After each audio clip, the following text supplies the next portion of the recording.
Tôn thượng, món quà lần này chuẩn bị hơi vội vàng, nhưng theo lời ngài dặn, ta đã đặc biệt sắp xếp món bảo vật hoàng gia phủ tang, thiên đồng dạ Minh Châu làm quà mừng thọ. Bảo vật hoàng gia phủ tang lấy đâu ra?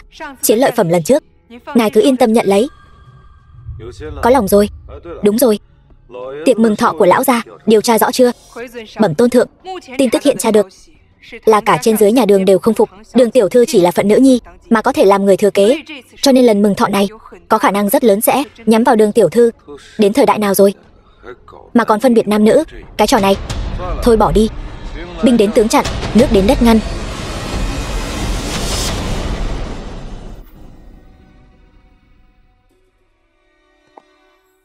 Đi thôi. Đau. Ngươi đi đâu vậy? Ngươi chỉ vừa mới làm bạn trai ta mấy ngày thôi đã dám phản rồi. Nhẹ chút thôi, đến trễ như vậy. Không phải ta phải đi chuẩn bị quà cho lão gia tử sao? Đi vào trong thôi. Tiệc mừng thọ.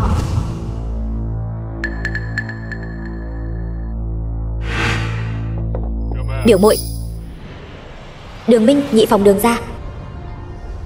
Vị này là bạn trai của ta, Diệp Hiền. Thì ra người đã hủy hôn với Tần thiếu rồi làm loạn trong đó. Đường Hạo, tam phòng Đường gia. Chỉ vì cái tên ăn bám vô dụng này sao? Đường Hạo, ngươi có ý gì? Có ý gì là sao? Ngươi có biết không, việc ngươi phá hủy hôn ước đã mang lại cho Đường gia rất nhiều tổn hại. Ta khuyên ngươi nên thu lại cái tính tiểu thư của mình đi, đến trước cửa Tần gia mà xin lỗi. Em gái, chúng ta đều là nữ nhi, ta sẽ không khách khí mà nói. Đường Thu, tứ phòng Đường gia. Một bảo bối như Tần đại thiếu gia ngươi không chọn, vậy mà lại nhất quyết chọn một gã la lịch bất minh như này. Ngươi đúng là thích hạ thấp thân phận mình để mà ở bên cạnh loại rác rưởi vô dụng này. Diệp Hiền, tát miệng. Được thôi. Các ngươi từng đứa một ở nhà Đường ăn không ngồi rồi thì có tư cách gì chất vấn sự lựa chọn người thừa kế của ta? Còn dám ở đây nói bậy. Kể từ hôm nay tống cổ khỏi nhà Đường. Đường Vũ San, ngươi còn chưa trở thành gia chủ mà đã dám ngông cuồng như vậy. Không coi trưởng bối ra gì, vô pháp vô thiên. Không coi trưởng bối ra gì, vô pháp vô thiên. Diệp Hiền chính là điện chủ Chiến Tôn Điện. Các ngươi không quỳ xuống hành lễ thì thôi đi, còn ở đây ăn nói sắc sược, bị vài cái tát còn coi là nhẹ. Chiến Tôn đại nhân, cô ta tin, cô ta thật sự tin rồi. Các ngươi có ý gì? Đường Vũ San, ngươi cũng khá lắm. Hắn ta đại náo tiệc rượu của tổng đốc, mạo danh Chiến Tôn, bây giờ đã ồn ào khắp nơi, ai ai cũng biết. Chỉ có ngươi còn bị che mắt, cứ nhất quyết coi tên này như bảo bối. Đến lúc đó chuyện này nếu thật sự truyền đến Chiến Tôn Điện, đến tai nhân vật lớn thật sự, ngươi còn có thể nhảy nhót được mấy ngày. Ta khuyên ngươi nên từ bỏ chuyện người thừa kế đi. 100 năm cơ nghiệp nhà Đường nếu bị hủy trong tay người phụ nữ ngu xuẩn như ngươi thì thật là mất nhiều hơn được. Chiến Tôn giả mạo, ngươi tin ai? Ta đương nhiên tin ngươi. Thật giả không lẫn vào đâu được, giả thật không lẫn vào đâu được. Nhưng điều đó không ảnh hưởng đến việc ta đánh các ngươi. Cút ngay cho ta. Mấy hôm trước, một vị đường chủ của Chiến Tôn Điện vừa từ tiền tuyến trở về Vân Thành. Ông ta nói vô cùng rõ ràng, hiện nay chiến sự biên giới phía Bắc căng thẳng. Chiến Tôn đại nhân đã sớm dẫn theo 3 vị đại chiến tướng trấn giữ biên giới phía Bắc. Sao ngươi không đi biên giới phía Bắc? Mấy tên tép diêu đó còn chưa đáng để ta đích thân ra tay. Nhân tiện nói cho ngươi biết, đi không phải là 3 đại chiến tướng mà là 2. Nói ngươi vài câu, ngươi còn lên mặt. Ngươi thật sự tưởng chúng ta không biết âm mưu của ngươi sao? Chẳng qua chỉ là lừa Đường Vũ San lên giường, làm bạn trai của cô ta, rồi dựa vào cành cao nhà Đường của ta bay lên cành cao Hóa Phượng Hoàng. Ngươi toàn những lời ngon tiếng ngọt, lừa gạt Đường Vũ San này cũng coi như là xong đi. Lừa gạt chúng ta không đời nào. Chỉ bằng đợi Chiến Tôn Điện tìm đến Đường ra, không bằng chúng ta phế người trước, đưa ngươi qua đó. Biết đâu đại nhân Chiến Tôn Điện còn nhìn Đường ra chúng ta với cặp mắt khác xưa. Đường ra chúng ta còn có thể bay lên trời cao. Cho dù Diệp Hiền thật sự mạo danh Chiến Tôn, cũng là vì cứu ta. Ta nghĩ ta dù có liều mạng này cũng phải bảo vệ hắn. Gia chủ lạnh tại đây, ta xem ai dám động thủ. Lão gia tử lại đem gia chủ lạnh giao cho ngươi. Ta vốn là người thừa kế gia chủ, gia chủ lạnh ở trong tay ta. Có vấn đề gì sao? Nghi thức kế thừa còn chưa cử hành, cho dù ngươi có gia chủ lạnh cũng không tính là gia chủ. Tuy nói vậy, nhưng ta hy vọng các ngươi có thể hiểu, sản nghiệp của tập đoàn Đường gia hiện nay đều là ta Đường Vũ San một mình xử lý mọi việc trên dưới, còn các ngươi bất quá chỉ chiếm một chút cổ phần nhỏ nhoi. Hiện nay gia chủ lạnh ở trong tay ta, ta muốn thu hồi đặc quyền của các ngươi thật dễ dàng. Nếu còn muốn sống cuộc sống an nhàn sung sướng thì hãy động cái đầu heo của các ngươi, suy nghĩ xem nên nói thế nào. Huống hồ ta và Diệp Hiền ở bên nhau không phải vì thân phận gì của hắn. Nếu thật sự xảy ra chuyện gì, tai họa ngập đầu, ta cũng sẽ cùng hắn cùng nhau đối mặt với khó khăn, cùng nhau xuống mồ. Đường Vũ San, người vảnh tai lên, nghe cho rõ. Đường gia ta truyền thừa trăm năm, dựa vào chính là mọi người bình đẳng. Đường gia này còn chưa phải do một mình ngươi quyết định. Đừng có lúc nào cũng đường gia này nọ, các ngươi không đại diện được. Nếu đường gia đến lúc đó thật sự xảy ra chuyện gì, các ngươi e rằng từng người chạy nhanh hơn ai hết. Ngươi hiện tại còn chưa kế thừa vị trí gia chủ, đã độc đoán chuyên quyền như vậy. Nếu có một ngày ngươi thật sự kế thừa, vậy đường gia này còn có chỗ dung thân cho chúng ta sao? Rõ ràng là vì lợi ích của mình, còn nói được đàng hoàng như vậy. Mặt các ngươi cũng dày thật. Ta đề nghị phế bỏ thân phận người thừa kế của Đường Vũ San, chuyển giao cổ phần của nàng cho chúng ta, sau đó đuổi hai tên này ra khỏi Đường gia. Ai tán thành, ai phản đối? Ta đồng ý. Ta cũng đồng ý. Đồng ý, đồng ý. Các ngươi muốn tạo phản sao? Tạo phản thì không đến mức. Chẳng phải vì ngươi Đường Vũ San không giữ quy củ khiến đường gia trên dưới phẫn nộ sao? Đây là hình phạt dành cho ngươi. Phạm lỗi phải nhận, chịu đòn cho vững. Ngươi tự ngoan ngoãn giao gia chủ lạnh ra đây, hay là để chúng ta tự lấy? Thật là vô nghĩa. Các ngươi sỉ nhục ta như thế nào ta mặc kệ. Dù sao các ngươi cũng là thân tộc của Vũ San, bắt nạt các ngươi thật mất mặt. Nhưng bây giờ các ngươi đã phạm phải tội tày trời. Nếu còn không cút ngay thì đừng trách ta trở mặt vô tình.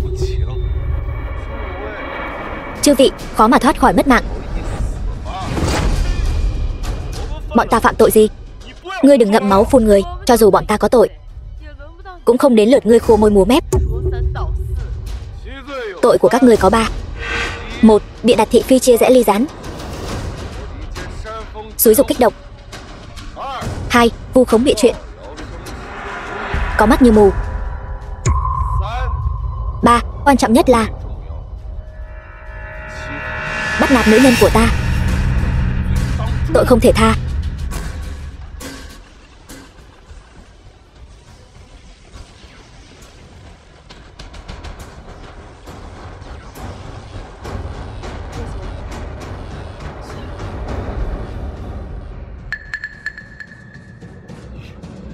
Ngươi muốn gây sự ở Đường gia ta sao? Đường Vũ San, hôm nay là thọ yến của ông nội, lại dẫn một tên đàn ông đến gây rối. Ngươi có ý đồ gì? Các ngươi đừng ngậm máu phun người. Là các ngươi khiêu khích Diệp Hiền trước. Nếu không phải ta ngăn cản hắn, các ngươi đã sớm thành thi thể rồi. Người đâu? Lên cho ta. Bắt tên này lại cho ta. Sao? Còn muốn thử lại sao? Đừng ngông cuồng. Hôm nay ai phế được hắn, đánh gãy chân hắn, ném ra ngoài, ta thưởng 1 triệu. Dừng tay. Các ngươi đang làm gì vậy? Ông nội, ông cuối cùng cũng đến rồi. Nếu ông không đến, cháu gái bảo bối của ông sẽ phá nát Đường ra mất. Ông nội, Đường Vũ San không chỉ sẽ bỏ hôn ước với Tần gia, còn dẫn tên rác rưởi này đến đây gây rối. Đúng vậy, tên tiểu tử này còn dám mạo danh Chiến Tôn đại nhân. Nếu cấp trên trách tội xuống, Đường gia chúng ta không gánh nổi đâu. Đường Vũ San, ông nuôi ngươi từ nhỏ đến lớn, ngươi lại dám náo loạn thọ yến của ông như vậy. Quỳ xuống xin lỗi. Ta Đường Vân Thiên vẫn chưa. Mắt mờ tai lãng. Các ngươi nghĩ gì trong lòng? Thật tưởng ta không hiểu sao?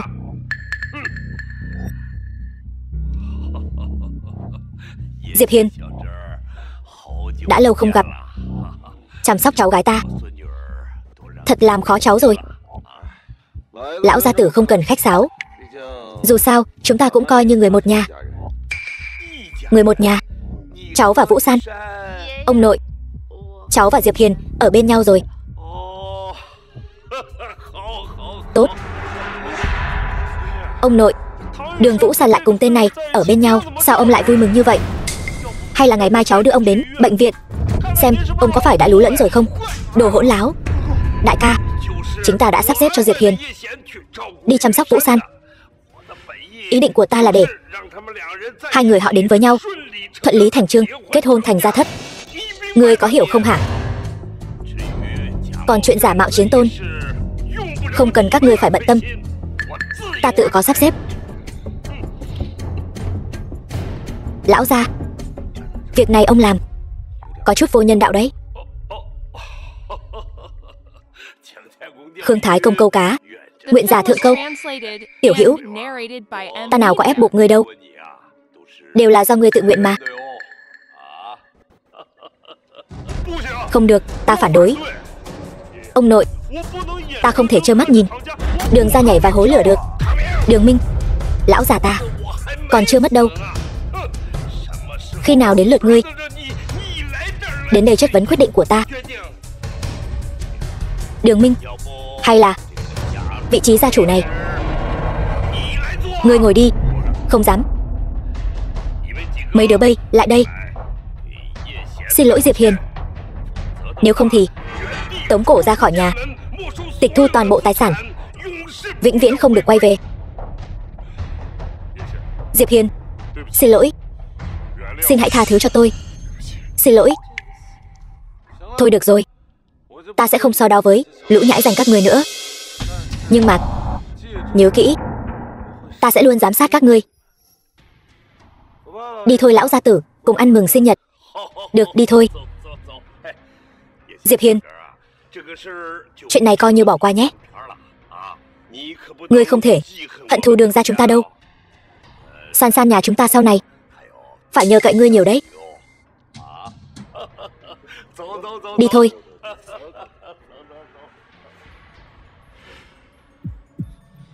Thật không ngờ lão khọng gia này lại thiên vị Đường Vũ San như vậy.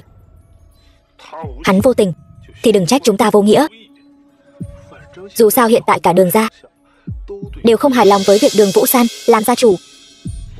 Chi bằng chúng ta nhất quyết không làm và không thoái lui.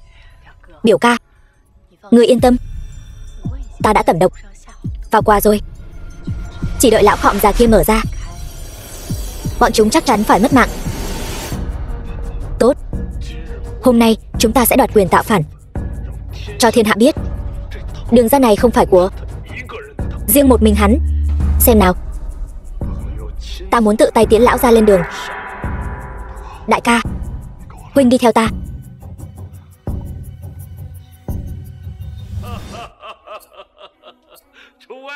Chư vị, rất cảm ơn mọi người hôm nay đã đến tham dự tiệc mừng thọ 80 tuổi của ta. Lão già này xin chào mọi người. Cảm ơn. Qua mừng đã đến.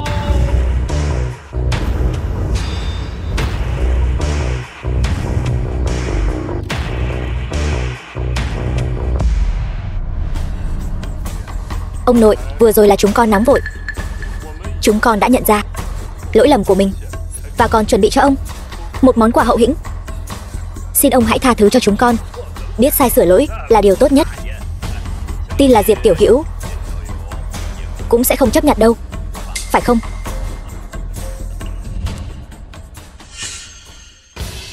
Đường Minh kính biếu một bức tượng phúc tinh bằng vàng ròng, một căn biệt thự 3 tầng thượng thủy, một chiếc Bentley. Chúc ông nội trường thọ trăm tuổi, phúc như Đông Hải. Tốt. Đường Hạo kính biếu một bức tượng thọ tinh bằng vàng ròng, một hộp linh chi ngàn năm, một bình ngọc trai Đông Hải. Chúc ông nội bách độc bất xâm, khỏe mạnh trường thọ. Tốt lắm. Đường Thu kính biếu một bức tượng lộc tinh bằng vàng ròng, một chiếc nhẫn đế vương lục thượng phẩm, một bình sứ mèn lam thời nguyên. Chúc ông nội luôn vui vẻ, hạnh phúc viên mãn. Tốt. Đều đứng dậy hết đi. Những món quà này cũng không có gì lạ. Chẳng lẽ Vũ San nghĩ nhiều rồi? Diệp Hiền, quà của chúng tôi đã tặng xong rồi. Con của anh thì sao? Lấy ra, cho chúng tôi mở mang tầm mắt đi. Lẽ nào không chuẩn bị gì sao? Vũ San từ nhỏ đã lớn lên bên cạnh ông nội, thân thiết như người nhà. Dù cô ấy không mang quà đến cũng là điều dễ hiểu. Nhưng cậu là con rể đến từ nơi khác, lần đầu tham gia tiệc thọ của Đường gia chúng tôi. Nếu không mang được chút gì đó ra thì đừng trách chúng tôi trở mặt vô tình đấy. Món quà tôi chuẩn bị là bảo vật thế gian, so với mấy thứ tầm thường của các người tốt hơn gấp ngàn vạn lần. Chẳng qua chỉ là một viên nhựa dầm mà cũng đáng để cậu thổi phồng như vậy sao? Đúng vậy, cậu cũng chỉ là một kẻ thấp hèn chưa từng thấy gì trên đời mà thôi. Đường Minh, tin hay không tôi sẽ khâu cái miệng của anh lại đấy. Vũ San, hắn ta Diệp Hiền không chuẩn bị được quà hậu hĩnh thì thôi đi, cùng lắm thì thừa nhận mình không có tiền thôi. Vậy mà hắn ta lại lấy ra một viên nhựa dầm như vậy, còn nói nó là bảo vật nhân gian. Thật là quá đáng rồi. Đường gia chúng tôi không chào đón kẻ khoác lác, thật là chưa thấy gì trên đời. Nghe cho kỹ đây, nó gọi là Thiên Đồng Dạ Minh Châu.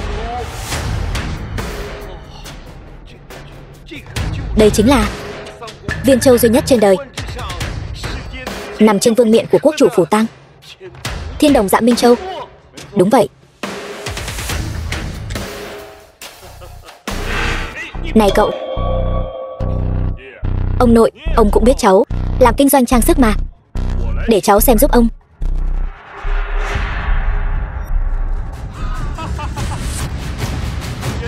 Ông nội, đừng tin lời hắn ta.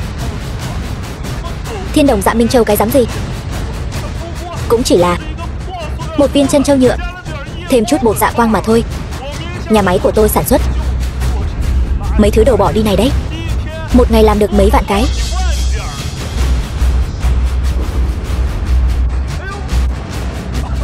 Cậu, thật ngại quá, vỡ rồi. Đường Minh, Vũ San, đừng giận, tôi đền cho cậu ta là được. Cậu không đền nổi đâu. Một viên chân châu tôi lại không đền nổi sao? 100 đồng đủ không? Tôi nói rồi, cậu không đền nổi đâu. Cái cậu làm vỡ không chỉ là một viên Dạ Minh Châu, mà là thể diện của Đại Hạ Chiến Tôn Điện. Cậu giả vờ đến nghiện rồi đấy. Thân phận của cậu sớm đã ai ai cũng biết rồi, còn dám nhắc đến Chiến Tôn Điện nữa sao? Thằng nhóc, ông nội đã sớm nhìn thấu bộ mặt thật của cậu rồi. Hôm nay cậu dám đánh tôi, cậu tôi đời chắc rồi. Diệp Hiền cháu trai, cậu bớt giận đi. Đồ vô dụng này, rác rưởi cặn bã. Hôm nay lão già ta sẽ đích thân ra tay trừng trị thằng nhóc này. Ông nội, ông làm gì vậy? Biểu ca cũng là vì ông mà. Ông nội, đừng giận. Ông nội, rõ ràng là hắn ta coi thường tiệc thọ của ông, còn đánh con. Sao ông lại đá con? Ông nội vẫn chưa lú lẫn. Cậu hết lần này đến lần khác gây chuyện, còn chọc tức Diệp Hiền. Cậu tin hay không, ông nội sẽ phế cậu. Ông nội, hôm nay là đại thọ 80 tuổi của ông, ngày quan trọng như vậy. Hôm nay hắn dám lấy một viên chân châu dởm lừa ông, vào ngày mai hắn dám đi lừa Đường Vũ San, rồi đem cả Đường ra cho hắn đấy. Vậy tôi cũng bằng lòng. Bất kể viên Dạ Minh Châu này là thật hay giả, Diệp Hiền dù có tặng tôi một cọng cỏ đuôi chó, tôi cũng thích. Qua nhẹ lòng thành, tôi thích chính là con người của Diệp Hiền. Ta công nhận Diệp Hiền là cháu rể. Hôm nay ai còn dám nói này nói nọ thì khỏi cần làm tiệc thọ 80 của ta nữa. Chúng ta sẽ tại chỗ thi hành gia pháp. Cậu, lại đây. Xin lỗi Diệp Hiền đi. Diệp Hiền, xin lỗi. Viên Dạ Minh Châu của cậu bao nhiêu tiền? Tôi đền. Tôi nói rồi, cậu không đền nổi đâu. Tôi Đường Minh dù sao cũng có tài sản hàng tỷ. Một viên Dạ Minh Châu rồng của cậu tôi lại không đền nổi sao? Nói con số đi. Thái độ nghiêm chỉnh cho tôi. Cúi đầu xin lỗi.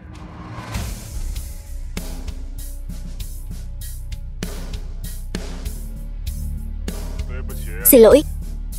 Báo giá đi. Mấy đồng tiền của cậu tôi còn chê bẩn.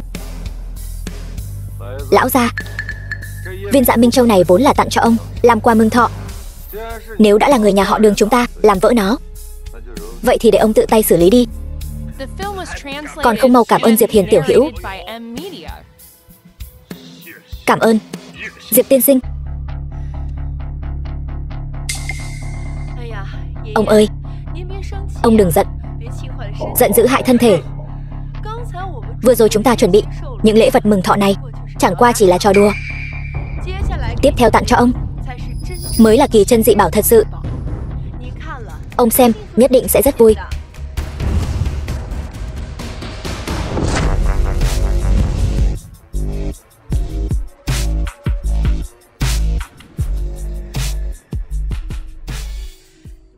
Ông ơi, xem đi. Đây, đều là cái gì vậy? Đều là do con chuẩn bị sao? Không, những kỳ chân dị bảo hiếm có khó tìm này, một mình con không thể nào tìm được, cũng không mua nổi. Đây là do cả nhà họ Đường chúng ta, trên dưới mấy trăm đệ tử, cùng chung sức chung lòng, mất nửa năm mới tìm được đủ. Nói ra thì cũng coi như là cả nhà họ Đường chúng ta cùng nhau chuẩn bị cho ông một phần lễ vật. Tốt, mọi người đều có lòng, mau mở ra cho ta xem. Ông ơi, món quà này nhất định phải để ông tự tay mở ra xem. Con bé này nói làm ông ngứa ngáy hết cả người. Đây chẳng phải là thứ kiếp trước hại ông mất mạng sao? Nhưng rốt cuộc là cái nào mới có độc đây? Vậy ta sẽ tự mình xem thử, rốt cuộc là vật gì tốt đây. Ông ơi, không được, không thể mở. Vũ San, con có ý gì đây? Những lễ vật này có kịch độc, nếu ông mở ra e là sẽ trúng độc mà mất mạng. Sao cô ta lại biết được? Chẳng lẽ có người tiết lộ kế hoạch của chúng ta? Đường Vũ San, quậy đủ chưa? Đây là cả nhà họ Đường chúng ta tốn bao tâm huyết chuẩn bị lễ vật, bây giờ cô lại nói nó có độc. Cô muốn nói tất cả chúng ta muốn hại ông mất mạng sao? Đường Vũ San, đừng có lấy bụng tiểu nhân, đau lòng quân tử. Cô có biết chúng ta chuẩn bị những lễ vật này tốn bao nhiêu thời gian và tiền bạc không? Cô không tặng được quà thì thôi, cớ gì lại vu khống chúng ta? Thôi được rồi, Vũ San, đừng có làm loạn nữa. Nhà họ Đường chúng ta hòa thuận trăm năm, ta tự nhận những năm làm gia chủ cũng đã tận tâm tận lực vì nhà họ Đường. Con nói họ hại ta làm gì? Chúng ta đều là người một nhà. Đường Vũ San, cô nói chúng ta muốn hại ông, vậy ta sẽ tự tay mở ra cho cô xem bên trong rốt cuộc có gì.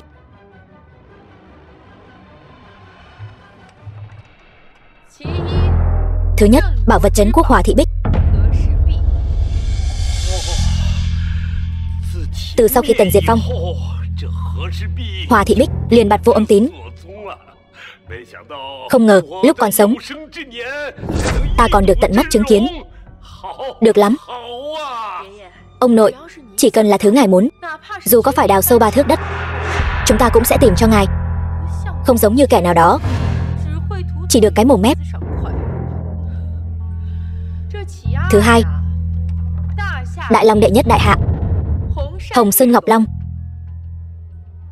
Đường Vũ San, ta đã mở 2 món quà rồi, sao ta vẫn chưa trúng độc mà mất mạng chứ? Phao tin đồn, như thật như đùa. Ta thấy ngươi chính là muốn quấy nhiễu tâm tình của ông nội. Đồ vong ơn. Đường Thu, Vũ San cũng chỉ là lo lắng cho ta thôi mà. Thôi, cháu gái ngoan, không cần phải căng thẳng như vậy. Chúng ta đều là người một nhà, sẽ không ai hại ta đâu. Món thứ 3 này, lão phu muốn tự tay mở ra, xem cho kỹ. Bảo vật này, ông nội, Ông nội, lũ rác rưởi các ngươi. Ta biết các ngươi muốn hại ông nội mà. Diệp Hiền, ngươi buông ta ra. Bình tĩnh. Đó là Thiên Sơn Tuyết Liên. Thiên Sơn Tuyết Liên. Nhưng mà luồng khí trắng vừa rồi, bọn họ, Thiên Sơn Tuyết Liên được hái từ vùng cực Bắc, nơi đất đai lạnh lẽo. Đột nhiên mở hộp ra, chênh lệch nhiệt độ trong ngoài lớn, nên mới có xương trắng. Thì ra là vậy. Đường Vũ San, ông nội đã tự tay mở hộp ra rồi, không có chuyện gì xảy ra cả. Ngươi có phải nên vì hành động bốc đồng vừa rồi mà xin lỗi chúng ta không? Đường Thu, đều là người một nhà, không cần thiết phải vậy đâu. Ông nội ngài cũng quá thiên vị rồi. Đúng vậy, lão già, ngươi quá thiên vị rồi. Đường Vũ San chỉ là một nữ nhân, sớm muộn gì cũng phải lấy chồng, làm sao có thể kế thừa vị trí gia chủ. Ngươi sẽ phải trả giá cho quyết định của mình. Đường Thu, cái món quà cuối cùng này là gì vậy? Có thể nói cho ông nội biết không?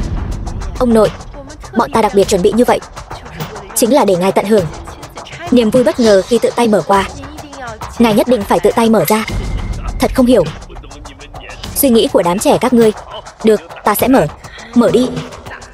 Mở đi lão già. Ta muốn người mất mạng. Để ta mở.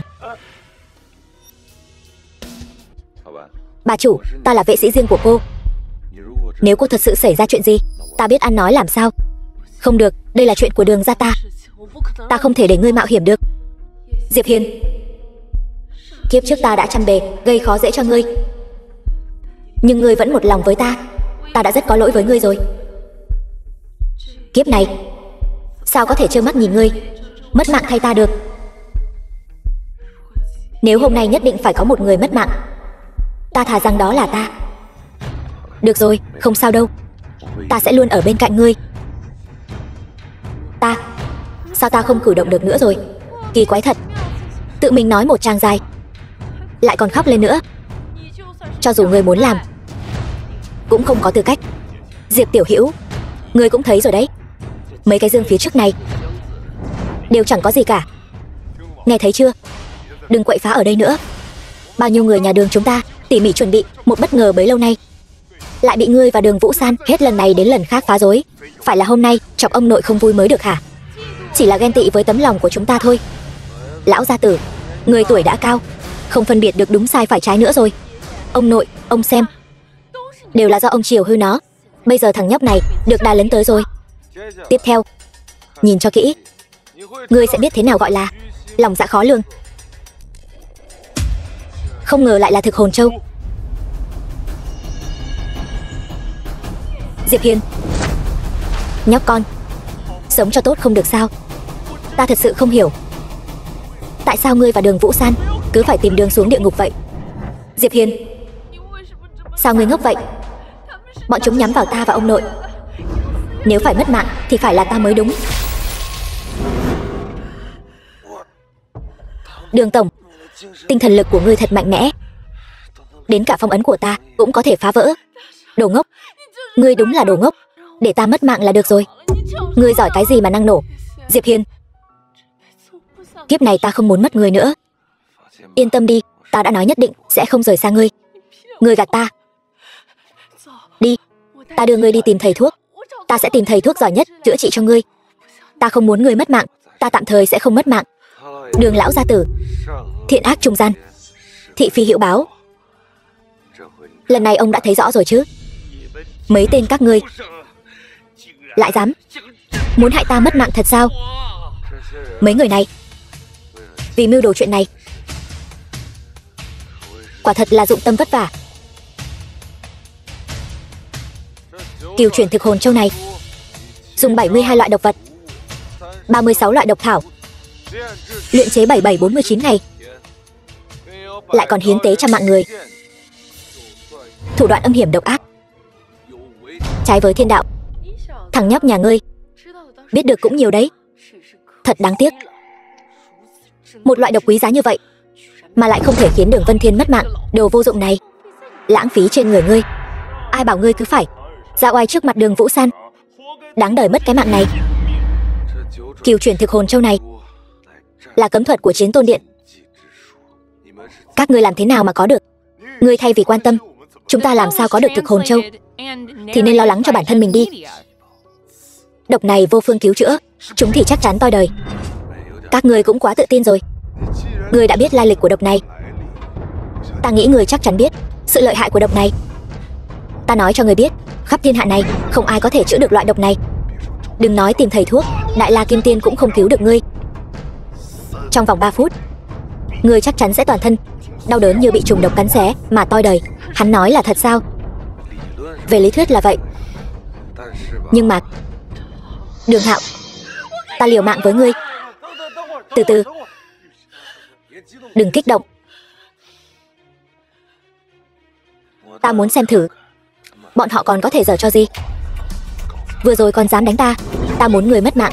Hắn là một tên phế vật chắc chắn mất mạng. Ngươi so đo với hắn làm gì? Lát nữa sẽ có thời gian băm xác. Phản rồi. Bọn ngươi thật sự là phản rồi. Không ngờ trong tiệc thọ 80 của Đường Vân Thiên ta, các ngươi lại dám mưu đồ phản nghịch. Các ngươi lại dám hãm hại Diệp Tiểu Hữu. Các ngươi có gan thì nói cho ta biết, ai cho các ngươi lá gan hùm mật gấu để các ngươi làm như vậy? Ngươi bớt ngụy biện ở đây. Nếu không phải ngươi, cứ nhất quyết giao vị trí gia chủ cho Đường Vũ San. Người đàn bà này, còn bọn ta có cân nhắc đến bọn ta hay không? Năng lực của Vũ San ai cũng thấy rõ. Dưới sự lãnh đạo của nó, Đường gia chúng ta thăng tiến vùn vụt như mặt trời ban trưa, giờ đã nhảy vọt lên đỉnh cao. Gia tộc hào môn Vân Thành, vị trí gia chủ giao cho Vũ San là lẽ đương nhiên. Ngươi nghĩ như vậy, nhưng ta không nghĩ vậy. Hay nói cách khác, trên dưới Đường gia 99% đều không nghĩ như vậy. Vị trí gia chủ tuyệt đối không thể rơi vào tay một nữ nhi. Ngươi Đường Vân Thiên giả lú lẫn, độc đoán chuyên quyền. Hôm nay ta sẽ khởi nghĩa giành lại vị trí gia chủ. Thấy chưa, trận này không có chủ mưu. Hay nói cách khác, mỗi người đều là chủ mưu. Còn ngươi đã đắc tội với tất cả mọi người, là tất cả đó. Lão Khọng gia, bây giờ tốt nhất ngươi hãy ngoan ngoãn quỳ xuống, giao ra vị trí gia chủ của ngươi. Ta Đường Vân Thiên,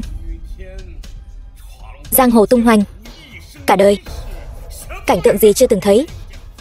Đừng tưởng mấy đứa tiểu bối các ngươi lại có thể uy hiếp được ta sao? Còn có tất cả mọi người đang có mặt tại đây, ta sẽ không bỏ qua cho một ai. Ta sẽ tìm các ngươi tính sổ sau. Tuyệt đối không dung thứ. Ông nội, ông định tính sổ với chúng con thế nào? Là dựa vào tên tiểu tử bên cạnh ông, kẻ chắc chắn phải toi đời này sao? Hay là dựa vào đứa cháu gái ruột tay trói gà không chặt này của ông? Lão Khọng gia bây giờ không có tư cách để bàn điều kiện với chúng ta. Tất cả mọi người đều đứng về phía chúng ta. Hôm nay để thuận theo ý nguyện của mọi người, ta Đường Minh, nhị phòng Đường gia, kính xin lão gia chủ thoái vị. Đường Hạo tam phòng Đường gia, kính xin lão gia chủ thoái vị. Đường Thu tứ phòng Đường gia, kính xin lão gia chủ thoái vị. Đường gia Vân tự bối, kính xin lão gia chủ thoái vị. Đường gia Kiếm tự bối, kính xin lão gia chủ thoái vị. Kính xin lão gia chủ thoái vị. Ông nội khi nào đã bạc đãi những người các ngươi, giờ lại làm ra loại chuyện đại nghịch bất đạo như vậy? Lương tâm các ngươi còn không? Thành đại sự không câu nệ tiểu tiết. Đường Vũ San, tất cả những chuyện này đều là tại ngươi.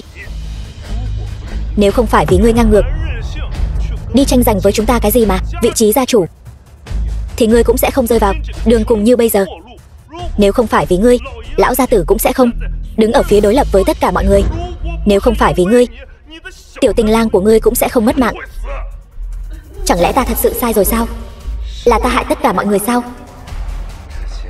Những điều này đều là do đám người này tự tìm lý do cho mình thôi. Ngươi không sai, lão gia tử cũng không sai. Nếu các ngươi vẫn còn chấp mê bất ngộ, vậy thì đừng trách chúng ta tâm ngoan thủ lạt, dùng vũ lực đoạt lấy vị trí gia chủ. Có ta Diệp Hiền ở đây, ngươi thử động vào xem. Diệp Hiền, giờ ngươi còn mạnh miệng sao? Ta biết ngươi rất giỏi đánh đấm, Nhưng vậy thì sao? Có thể thay đổi được cục diện bây giờ sao? Nếu ngươi có thể giúp ta trừ khử Đường Vũ San và Đường Vân Thiên, hôm nay ta vẫn có thể đưa giải dược cho ngươi.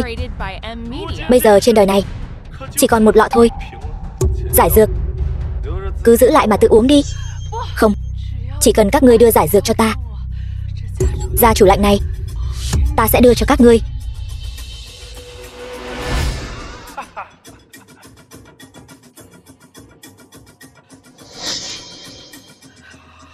Đường Minh, ngươi có ý gì? Xin lỗi, lấy nhầm rồi. Ở đây còn một lọ nữa. Hay là ngươi quỳ xuống liếm nó đi. Gần mực thì đen, gần đèn thì dạng. Có Vũ San và lão gia tử, những người hiền minh như vậy lãnh đạo, Đường ra sao có thể sinh ra loại tai họa này? Các ngươi làm sao có thể nghĩ rằng hắn Đường Minh có thể dẫn dắt Đường ra? Tùy ngươi nói thế nào đi. Bây giờ ngươi sắp phải trúng độc mà mất mạng. Còn 5 giây nữa. Cảm giác chờ mất mạng thế nào? 5 4 3 2 1. Rồi sao nữa? Sao ngươi chưa mất mạng? Chẳng lẽ không ai nói cho ngươi biết cửu chuyển thực hồn châu vật hại vạn người này, nhưng duy chỉ có một người có thể giải.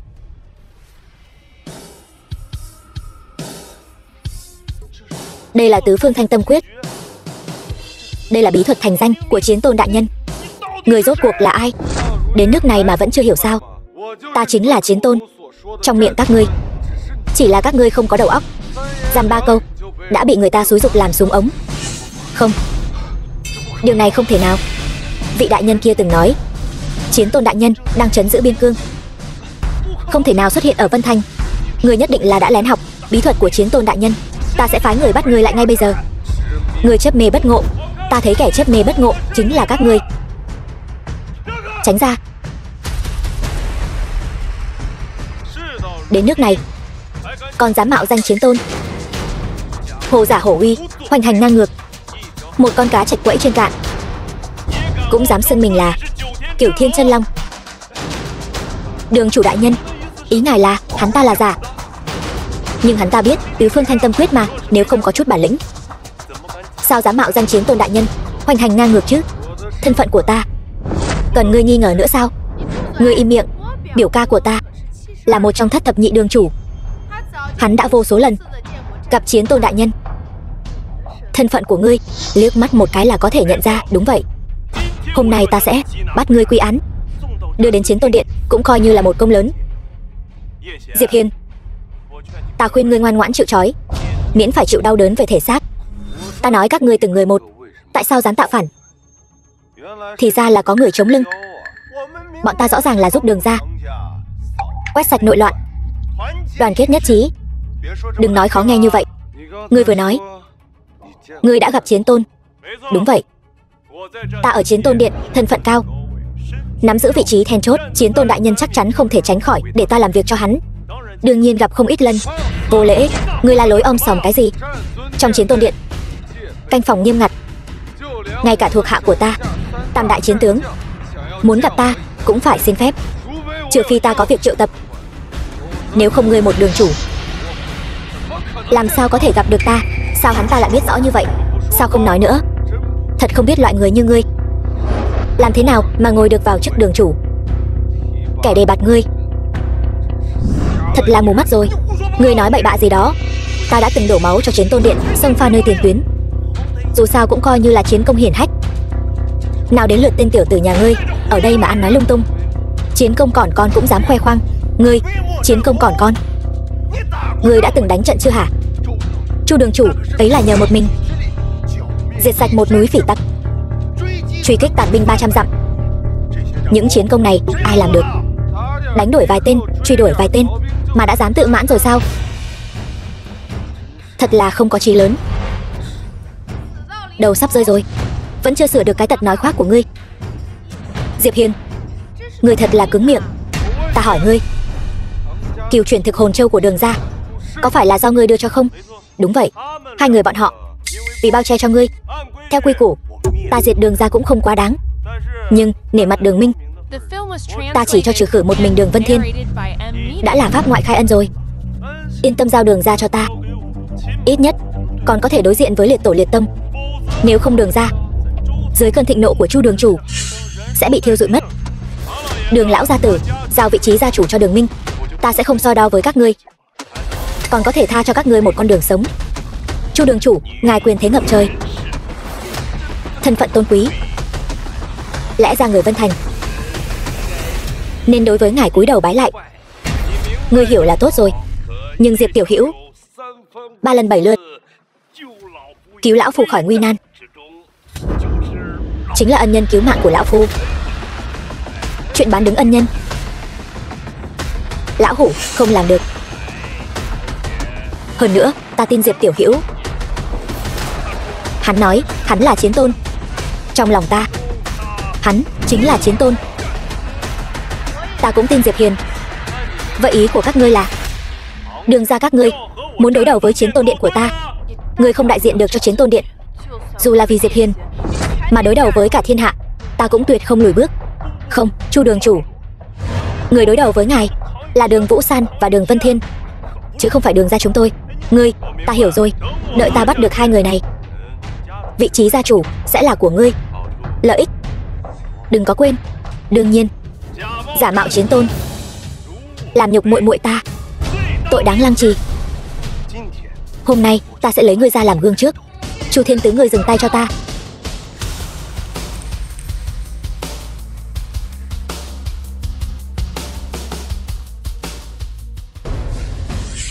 Là ngươi. Biểu ca, lại thêm một tên giả mạo nữa. Ngươi nói chuyện kiểu gì vậy? Biểu ca, huynh làm gì vậy? Toàn Cơ đại nhân, người sao lại đến đây? Vừa đúng lúc, ta vừa tóm được một tên giả mạo làm chiến tôn đại nhân. Ta đang định bắt hắn. Chu Thiên Tứ, người mượn chức vụ của mình, lạm quyền mưu tư, toàn tính thôn tính Đường ra, tàn hại bá tánh vô tội, biết pháp phạm pháp. Ngươi có nhận tội không? Toàn Cơ đại nhân, tôi không có sai. Tất cả những gì tôi làm đều là vì muốn bắt tên phế vật tác quái này. Phế vật? Đúng vậy, chính là tên phế vật này. Trước đây đã quậy phá yến tiệc của tổng đốc, khiến cho bách tộc hào môn Vân Thành náo loạn cả lên. Biểu ca đừng nói nữa, cô ấy chính là Toàn Cơ đại nhân đó. Nói nhảm, ta tất nhiên biết cô ta là Toàn Cơ đại nhân lần trước ở yến tiệc. Ngươi im miệng cho ta. Sao lắm chuyện thế? Không phải, việc hãm hại Đường Vũ San cũng là vì hắn ta bao che Diệp Hiền, đáng lý phải phán một cái tội đồng lõa, đáng bị trừng phạt. Sắp mất mạng đến nơi rồi, ngươi còn dám mạnh miệng. Ta bắt được tên giả mạo chiến tôn này, chiến tôn đại nhân nhất định sẽ rất vui mừng. Đây là một đại công. Hơn nữa, cho dù ta có tội, Toàn Cơ đại nhân cũng nên để chiến tôn đại nhân tự mình xét xử chứ. Người làm vậy là vượt quyền, định tội cho ta, không thích hợp đâu. Thuộc hạ Toàn Cơ tham kiến tôn thượng. Tham kiến tôn thượng. Toàn Cơ đại nhân, sao người lại quỳ xuống cho hắn? Khắp thiên hạ này chỉ có một người khiến ta quỳ. Người đoán là ai? Hắn thật sự là chiến tôn đại nhân sao? Biểu ca, lần trước ở buổi tiệc chính là Toàn Cơ này đã xuất hiện cùng Diệp Hiền. Cái gì? Sao người không nói với ta sớm hơn? Bọn ta muốn nói, nhưng huynh cũng đâu cho cơ hội. Toi đời rồi, lần này thật sự tiêu rồi. Đường lão gia tử, ta mượn thọ yến của ngài để thanh lý rác thải của chiến tôn điện. Ngài không phiền chứ? Diệp Tiểu Hữu, cứ tự nhiên. Chiến tôn đại nhân tha mạng, tôi đều bị bọn chúng mê hoặc, cho nên mới dám làm ra chuyện này. Chiến tôn đại nhân, xin người niệm tình, tôi từng vì chiến tôn điện đổ máu, xin người tha cho tôi một mạng. Biểu ca, là huynh nói chiến tôn đại nhân là giả mà. Người im miệng cho ta. Chiến tôn đại nhân, tôi biết, chính là hai người bọn họ ở buổi tiệc đã nói năng bất kính với người. Tôi sẽ lấy mạng hai tên này ngay. Ta cho phép người đứng dậy chưa?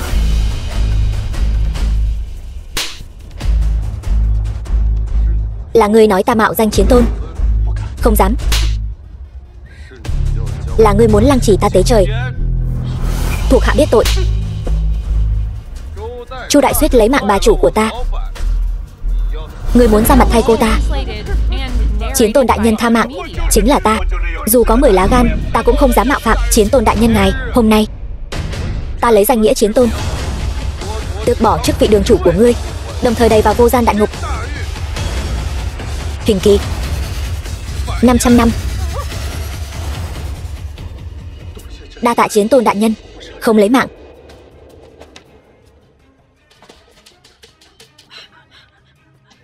Chiến Tôn đại nhân, xin ngài cũng tha cho ta một mạng. Đều tại ta có mắt như mù.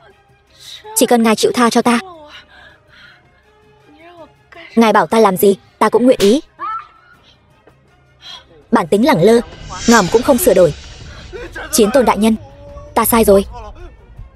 Ta về sau nhất định sẽ an phận thủ thương, ngoan ngoãn. An phận thủ thương, ngoan ngoãn.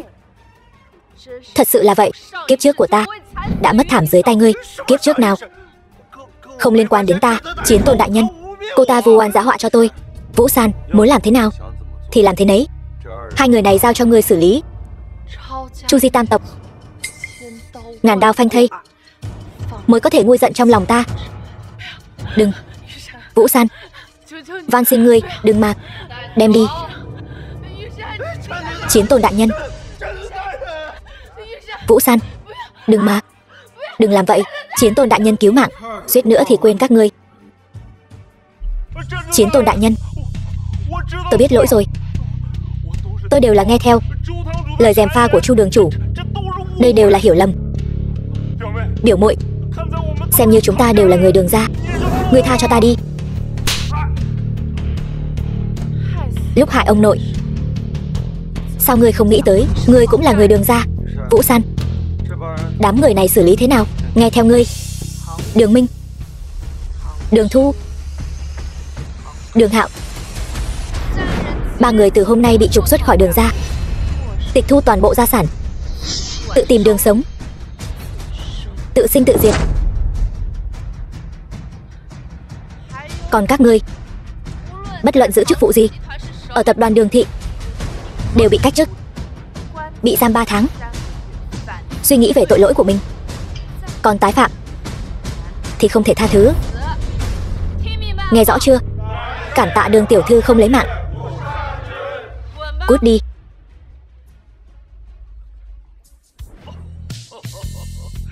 Diệp tiểu hữu, không. Chiến Tôn đại nhân, vô cùng cảm tạ. Ngài đã giúp Đường gia chúng tôi giải quyết được nguy cơ lớn như vậy. Ân tình lớn như núi, lão hủ không biết lấy gì báo đáp. Đừng, ngài cứ gọi tôi là Diệp Hiền. Vũ San là bạn gái của tôi, bảo vệ Đường gia là trách nhiệm của ta. Cũng phải gọi con là Diệp Hiền. Khách sáo quá. Dù sao thì con cũng sắp cưới cháu gái ta rồi. Vậy cứ gọi con là cháu rể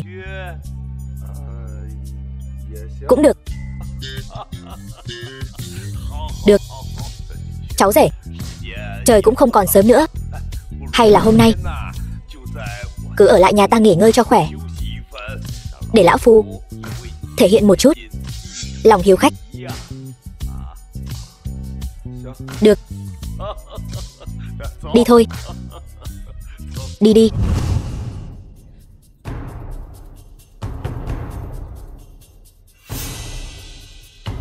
Đó là Chu đại Chu thiên tứ. Cách thời điểm ta mất mạng ở kiếp trước còn 3 ngày. Nếu thật sự là bọn chúng, vậy nghĩa là 3 ngày nữa ta vẫn sẽ mất mạng. Diệp Hiền cũng sẽ bị tập kích mà mất mạng. Chẳng lẽ đây chính là sự điều chỉnh dòng thời gian sao? Ai? Ông nội cô nói đèn hỏng, gọi tôi đến sửa. Anh thấy phòng tôi sáng trưng thế này, có giống đèn hỏng không? Không. Ông già, ông chơi tôi đấy sao? Thôi được rồi, đã đến đây rồi thì đừng đi nữa.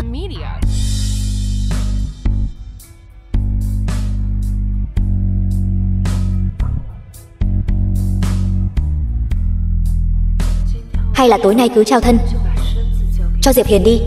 Như vậy, cho dù ta có rời xa chàng, ta cũng không có hối tiếc nào. Rời xa? Sao nàng lại muốn rời xa ta?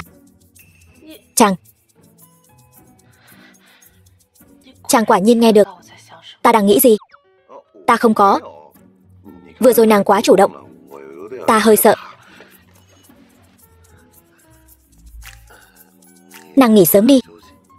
Ta đi trước, ngủ ngon. Quay lại.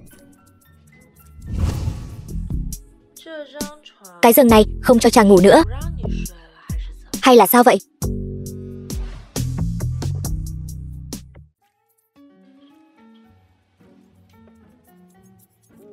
Anh vẫn chưa ngủ sao? Hơi mất ngủ. Vậy thì đừng ngủ nữa.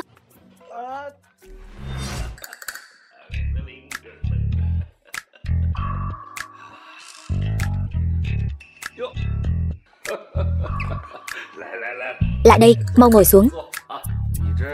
Ông vào tối hôm qua không được quang minh chính đại lắm. Tối qua sao? Là khóa bị hỏng.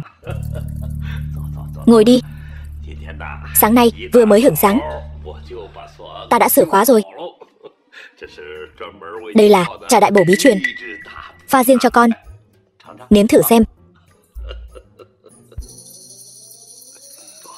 Uống nhiều vào.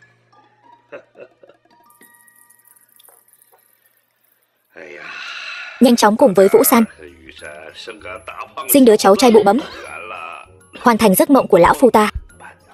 Từ từ, uống từ từ thôi. Không phải. Ông nội, con với Vũ San còn chưa cưới đâu. Cho con đến đây chính là để nói chuyện này. Chuyện hôn lễ này cũng nên đưa vào lịch trình rồi chứ. Thằng nhóc này chẳng lẽ là loại cởi quần xong rồi thì không nhận trách nhiệm cha nam sao? Sao có thể chứ? Đúng rồi. Vũ San đâu? Con tỉnh dậy không thấy nàng đâu cả. Đường ra ta gặp đại nạn này. Bên phía công ty nội bộ bất ổn. Để Vũ San đi xử lý một chút, lát nữa sẽ quay lại. Chuyện hôn lễ bàn bạc với tôi là được rồi. Được rồi, vậy sính lễ ông muốn bao nhiêu? Đưa ra giá, tôi trả được. Cậu nói gì vậy? Tôi gả cháu gái chứ đâu phải bán cháu gái. Nói gì sính lễ chứ? Vậy thế này đi, nhà họ Đường chúng tôi sẽ đưa ra 5 tỷ của hồi môn. Mọi việc trong hôn lễ đều do lão già này đích thân lo liệu. Còn cậu, bất kể chuyện gì không cần phải lo nữa. Đừng.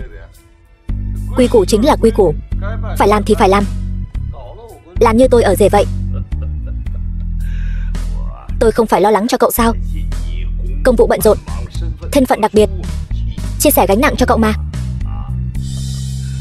Đương nhiên rồi, cậu sau khi kết hôn với San San nhớ chăm sóc nhiều hơn cho nhà họ Đường chúng tôi. Tôi từ nhỏ không cha không mẹ, là một đứa trẻ mồ côi. Là ông và Vũ San đã cho tôi cảm giác gia đình. Nếu ai dám bắt nạt nhà họ Đường các ông, tôi Diệp Hiền là người đầu tiên không đồng ý. Tốt. Như vậy rất tốt. Vậy hôn lễ cứ quyết định như vậy đi. Chờ đã. Tôi vẫn chưa đồng ý đâu. Không vượt qua 3 thử thách trước hôn nhân này, Diệp Hiền sẽ không có tư cách kết hôn với tôi. Vũ San, con không bị sốt đấy chứ? Chiến Tôn cũng không có tư cách này sao? Vậy con nói xem, trên đời này ai có tư cách này? Con nói nhảm gì vậy?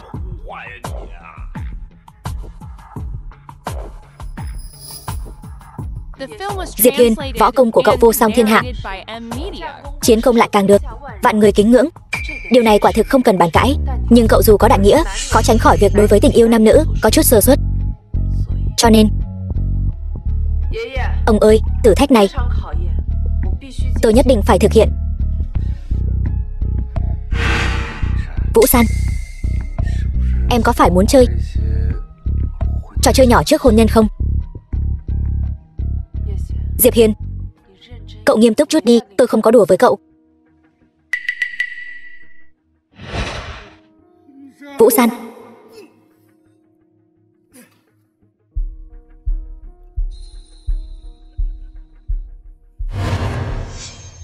Diệp Hiên, Chu Thiên Tứ bỏ trốn.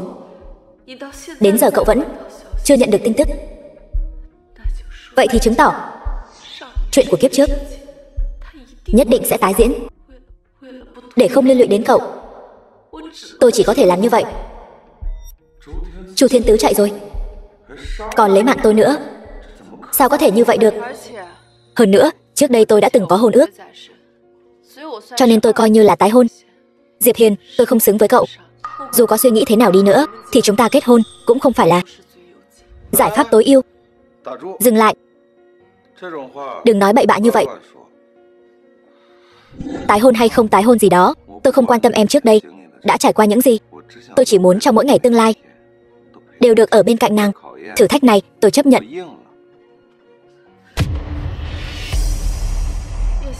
Diệp Hiên, ngươi cũng biết Đường gia ta là thương nghiệp thế gia. Nếu đã như vậy, nam nhân của ta nhất định phải có đầu óc, thương nghiệp linh hoạt, nhãn quan dài hạn, cũng như dũng khí đập nồi phá thuyền.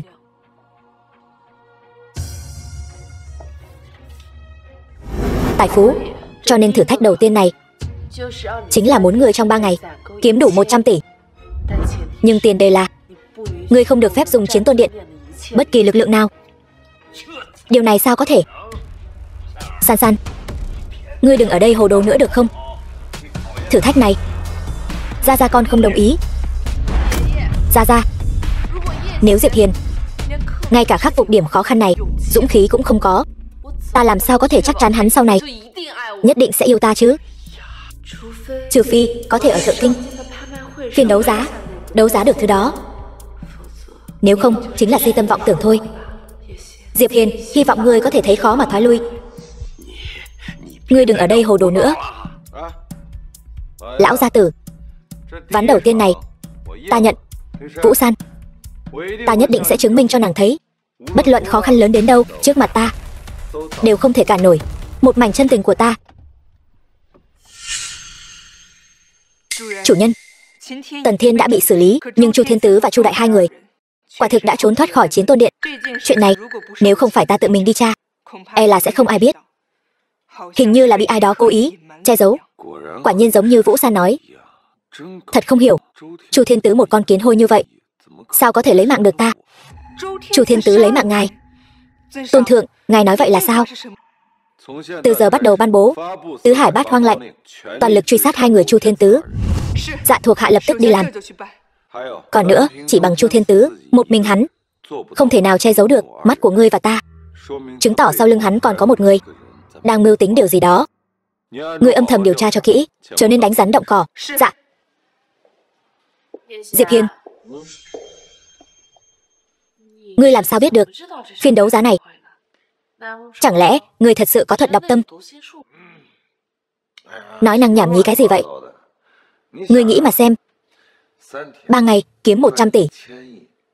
Ngoài việc ở phiên đấu giá này hốt của hời thì còn có cách nào khác sao? Ta đến đây chỉ là để thử vận may. Không phải còn 2 ngày nữa sao? Ta còn định tham gia những phiên đấu giá khác. Xem ra ngươi thật là chó ngáp phải ruồi. Cái gì? Không có gì, chúng ta vào thôi. Được.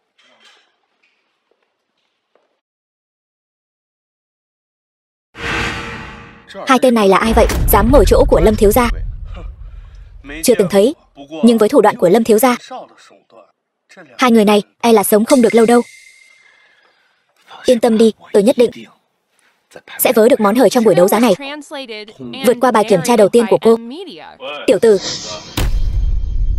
cậu ngồi nhầm chỗ rồi.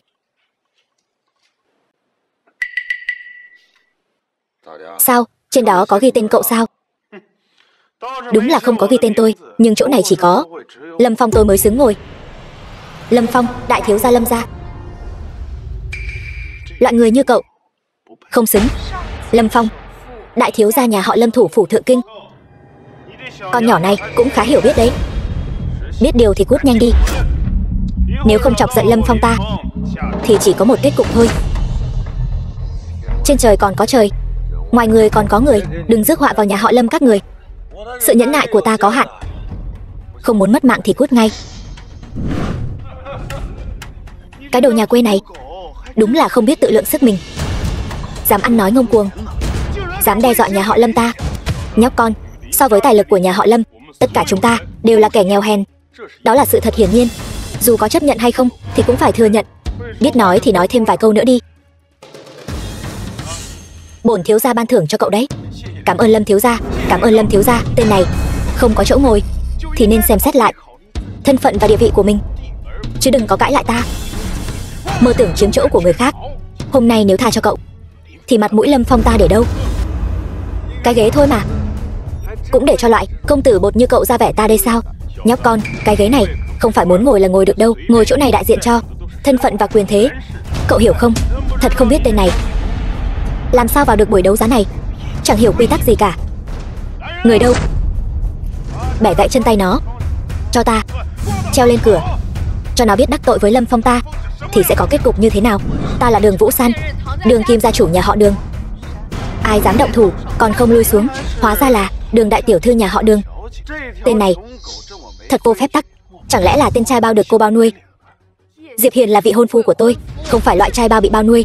Hơn nữa, người nhà họ Đường chúng tôi ngay cả một cái ghế cũng không được ngồi sao? Đường tiểu thư đương nhiên có tư cách ngồi, nhưng không phải ở đây. Giải thích cho hai tên này quy tắc của buổi đấu giá này là gì. Hàng này dành cho những người có tài sản chục triệu hoặc mấy tên nhà giàu mới nổi mới được phép ngồi ở đây. Đương nhiên nếu là tài sản vượt quá 100 triệu thì hàng này không phù hợp với nhà họ Đường. Hai hàng này dành cho những gia tộc hạng 2 với tài sản vượt 100 triệu, vừa khéo cho nhà họ Đường các ngươi.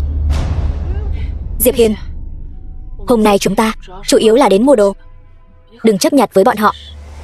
Mà hàng đầu tiên này đâu phải hạng tôm tép tầm thường có thể dễ dàng chạm tới. Chỉ có tài sản 100 tỷ, lại còn là danh gia vọng tộc ở Thượng Kinh mới có tư cách ngồi. Còn nhà họ Đường các ngươi không xứng. Thật không ngờ phiên đấu giá đời này lại có cái quy củ vớ vẩn này. Được, nếu đã như vậy thì chúng ta sẽ tuân thủ quy củ, ngồi sang hàng thứ hai. Khoan đã, Đường tiểu thư còn chưa nói hết đã muốn đi rồi sao? Các ngươi ngồi chính là hàng đầu tiên, chỗ ngồi đầu tiên. Hậu quả này còn nghiêm trọng hơn. Việc ngồi hàng đầu tiên nghiêm trọng lắm. Hàng đầu tiên, chỗ ngồi đầu tiên này, kẻ không phải hoàng thân quốc thích không được ngồi, kẻ không phải thủ phủ không được ngồi, kẻ không có tài sản 100 tỷ không được ngồi.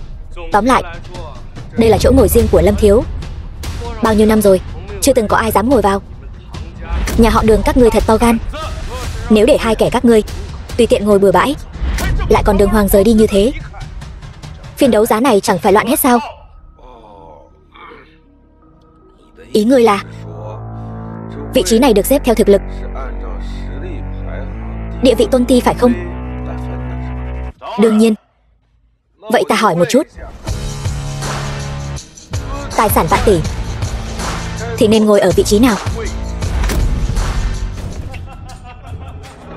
Đường đại tiểu thư, tên trai bao nhỏ này của ngươi thật biết cách gây phiền phức cho ngươi. Còn tài sản vạn tỷ nữa chứ? Dám hỏi khắp thiên hạ này, ai dám mạnh miệng nói ra những lời như vậy? Lâm thiếu, thằng nhãi này e là ngay cả 1000 cũng chưa từng thấy qua. Ngày ngày xem kịch ngắn Long Vương xem nhiều quá nên tự huyễn hoặc bản thân rồi. Diệp Hiền, không phải đã nói là không được dùng sức mạnh của Chiến Tôn Điện sao? Ta không dùng tài nguyên, đây là tài sản của ta. Lương của ta rất cao, ngươi đừng có ngụy biện. Ngươi cứ nói đi, số tiền này có phải do Chiến Tôn Điện chi trả không? Phải. Vậy thì không được. Ngươi phải từ bỏ tất cả những gì ngươi có thể sử dụng. Nhưng mà bọn họ đã quá đáng rồi. Ngươi nhịn được sao? Nhãi danh. Ở phiên đấu giá này không tuân thủ quy củ, ngụy biện, kết cục sẽ rất thảm. Phiên đấu giá hôm nay là do một trong 8 vị vương gia dưới trướng Đương Kim quốc chủ Trấn Bắc Vương Lý Thiên Hải tổ chức. Nếu để ngài ấy biết có tên trai bao nhỏ như ngươi ngồi trước tất cả các gia tộc ở Thượng Kinh, còn quấy rối hiện trường phiên đấu giá, nhẹ thì bị đánh gãy hết xương cốt, nặng thì bóc xương lóc gân không toàn thây. Ta chỉ làm việc theo quy củ thôi, chỉ là lũ ếch ngồi đáy giếng. Các ngươi không phân biệt được khoảng cách giữa ngươi và ta mà thôi. Vỏn vẹn 100 tỷ không đáng nhắc tới. Được, nếu ngươi muốn mất mạng vậy cũng đừng trách ta. Chờ lát nữa Trấn Bắc Vương vừa đến, ngươi chắc chắn sẽ bỏ mạng tại chỗ. Trấn Bắc Vương giá đáo.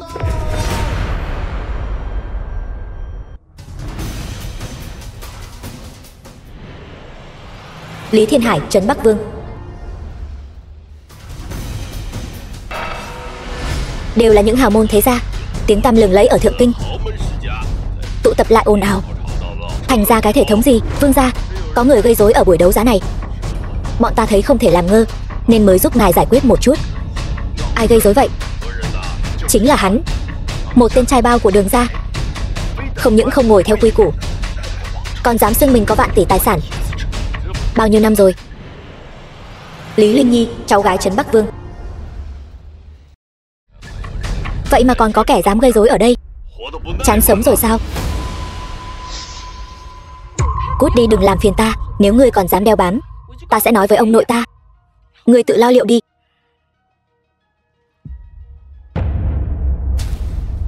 Tên tiểu tử chính là ngươi, dám gây rối ở buổi đấu giá. Gây chuyện gì? Với tầm nhìn của ngài, chắc hẳn sẽ nhận không ra tấm thẻ này chứ. Thẻ đen tối thượng của Ngân hàng Thế giới. Dám hỏi tiên sinh quý danh, ta họ Diệp. Cái thứ thẻ đen tối thượng gì chứ? Vương gia, ngài ngàn vạn lần đừng để hắn lừa, hắn chỉ là một tên trai bao. Tấm thẻ này chắc chắn là giả. Ta vẫn chưa mắc mờ. Thật giả của tấm thẻ này ta vẫn còn nhận ra được. Tấm thẻ này chỉ dành cho những người có giá trị tài sản vượt quá vạn tỷ mới được phát hành riêng theo yêu cầu. Trên toàn thế giới chỉ có 2 người sở hữu. Một người là quốc chủ, người còn lại cho đến nay vẫn chưa ai biết thân phận. Dám hỏi tiên sinh ngài là đừng hỏi nhiều. Hỏi nhiều không tốt cho người đâu. Vâng. Nhưng mà ngài đã đến rồi. Vậy buổi đấu giá này không cần thiết phải tiếp tục nữa. Hay là thế này, ngài thích gì cứ chọn thoải mái. Đừng. Số vạn tỷ trong thẻ này ta sẽ không động đến. Nếu không thì mọi người đều không được chơi. Ta vẫn là người tuân thủ quy củ. Vậy thì đa tạ Diệp tiên sinh. Người đâu, mời Diệp tiên sinh và Đường tiểu thư an tọa. Vương gia, chỗ này trước giờ đều là của ta mà.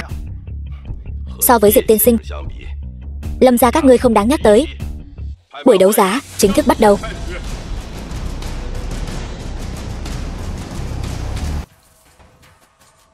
Nếu đã là cháu gái của Vương gia, tự mình giới thiệu, xem ra món đồ đầu tiên này giá trị không nhỏ.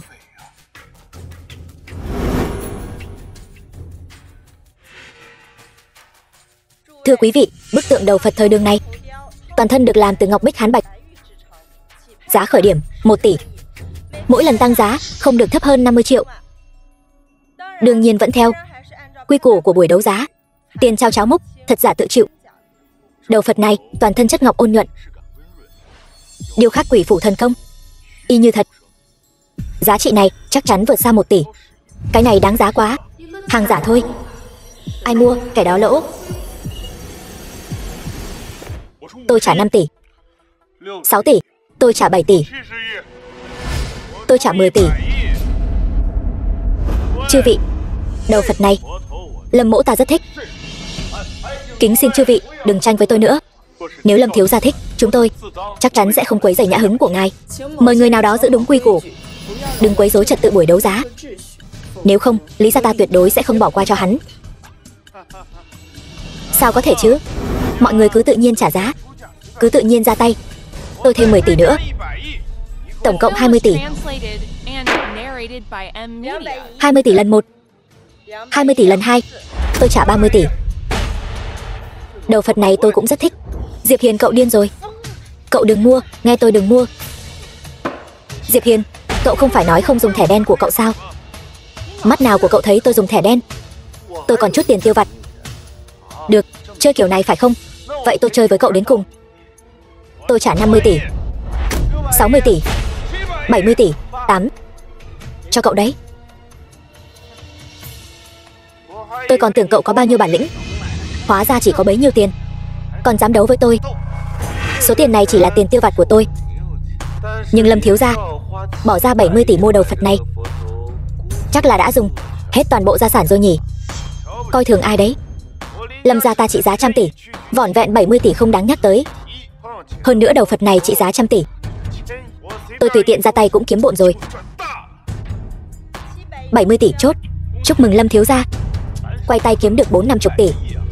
Cái này cũng nhờ Diệp tiên sinh không lấy thẻ đen ra chơi với tôi, mới để tôi nhặt được món hời lớn thế này. Mua phải đồ giả còn vanh váo tự đắc. Thật là đồ ngu. Diệp Hiên, cậu nói bậy bạ gì thế? Tôi thấy cậu là do không tranh được đầu Phật với tôi nên sinh lòng oán hận, cố ý đảo lộn trắng đen, quấy nhiễu tâm tình của tôi. Sao cậu biết đầu Phật này là giả vậy? Giả sao? Tôi không biết. Tôi chỉ nói đùa thôi. Ai mà biết được, người nào đó còn cố tình bỏ ra 70 tỷ mua nó về. Lâm thiếu gia, tôi khuyên ngài vẫn nên kiểm tra đi. Đương nhiên phải kiểm tra. Cậu dám cá với tôi không? Chúng ta cược. Đầu Phật này thật hay giả? Được thôi. Vậy tôi cá với cậu. Cá gì? Nếu đầu Phật này là thật, cậu đưa thẻ đen của cậu cho tôi. Sau đó trước mặt mọi người ở đây quỳ xuống dập đầu 3 cái cho tôi. To gan. Lâm Phong, ngươi coi buổi đấu giá của ta là nơi nào vậy? Vương gia, bọn ta chỉ đùa thôi mà. Tiểu tử, ngươi có phải sợ rồi không? Sợ? Có gì mà phải sợ? Ta cá với ngươi. Vậy nếu ngươi thua thì sao? Ta không thể thua. Và ta nói cho ngươi biết, thẻ đen của ngươi ta nhất định phải có. Được, nếu ngươi thua, ta muốn Lâm gia các ngươi tự đoạn sinh lộ, phân tán hết trăm tỷ gia sản. Sau này gặp ta ở Thượng Kinh thì quỳ xuống gọi ông nội. Nghe rõ chưa? Diệp tiên sinh, đầu Phật này đã được kiểm tra trước, xác thực là thật. Ngài đừng chấp vặt với hắn. Diệp Hiên, nghe thấy chưa? Đầu Phật này là thật. Hiện tại giao ước đã có hiệu lực. Ngươi đừng có nuốt lời. Ta Diệp Hiên luôn nhất ngôn cửu đỉnh. Nói được làm được. Vương gia, phiền ngài kiểm tra lại, tìm chuyên gia và máy móc tốt nhất. Ngài sẽ thấy đầu Phật này không đơn giản. Nếu Diệp tiên sinh đã khăng khăng như vậy, ta sẽ làm theo. Người đâu? Mời Vương đại sư xuất sơn, kiểm tra kỹ lưỡng đầu Phật này lần nữa. Dạ. Diệp Hiên, thẻ đen của ngươi sắp là của ta rồi. Đừng nói quá sớm, cẩn thận rơi xuống vực sâu. Vương gia, việc kiểm tra chắc cần thêm thời gian, không bằng cứ xem bảo vật tiếp theo. Được. Thanh đồng cổ kiếm này lai lịch không rõ, tầm thường vô kỳ. Tuy có chút huyền diệu, nhưng đến nay chưa ai có thể giải mã. Có chút giá trị sưu tầm. Giá khởi điểm 100 triệu. Chính là nó. Kiếp trước vô tình bị người ta kích hoạt. Bảo vật vô giá thật sự. Hiên viên kiếm. Đây là hiên viên kiếm thất lạc ngàn năm, nhân hoàng long khí. Quả nhiên là hiên viên kiếm. Vương gia, buổi đấu giá của ngài luôn nổi tiếng với những vật phẩm tinh xảo, sao lại có một thanh kiếm đồng tàn tạ như vậy? Nghe đồn thanh kiếm đồng này chứa đựng huyền cơ vô thượng. Tiếc là ta đã dốc hết cả đời cũng không thể lĩnh ngộ được chút nào. Hôm nay mang ra là hy vọng có một người hữu duyên lĩnh ngộ được huyền cơ của nó, hoàn thành tâm nguyện bấy lâu của ta. Thật xin lỗi vương gia, thanh kiếm này ta cũng không nhìn ra huyền cơ gì. Ta bỏ cuộc. Tôi cũng bỏ cuộc. 1 tỷ. Ta lấy món đồ đồng này. Diệp tiên sinh, chẳng lẽ đã nhìn ra huyền cơ gì sao? Nhưng 1 tỷ này lại vượt xa giá trị của thanh kiếm này. Hay là thế này, nếu ngài thực sự thích, ta cứ tặng nó cho ngài vậy. Không được. Tôi đối với món đồ đồng xanh này rất mực hứng thú. Hơn nữa, nhỡ đâu tôi thực sự phát hiện ra huyền cơ bên trong, vương gia hối hận muốn đòi lại, e là sẽ mất hòa khí. Diệp tiên sinh, nói đùa rồi, đó chỉ là lời đồn mà thôi. Nếu có thật thì tôi đã sớm nhìn ra rồi. Linh Nhi, mang thanh kiếm đồng đưa cho Diệp tiên sinh đi.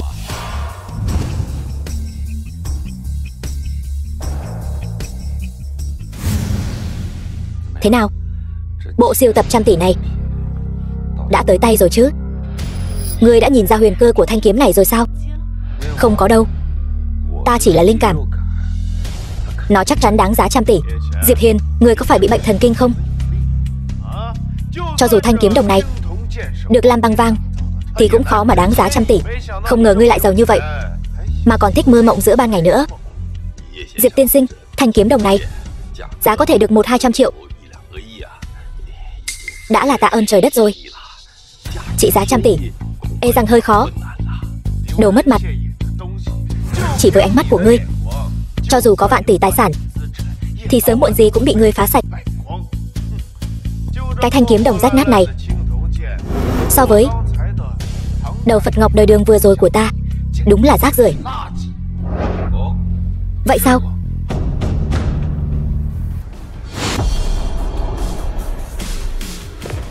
Sao lại có tiếng gầm vang?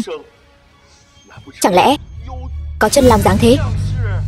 Đương nhiên, còn không chỉ một con.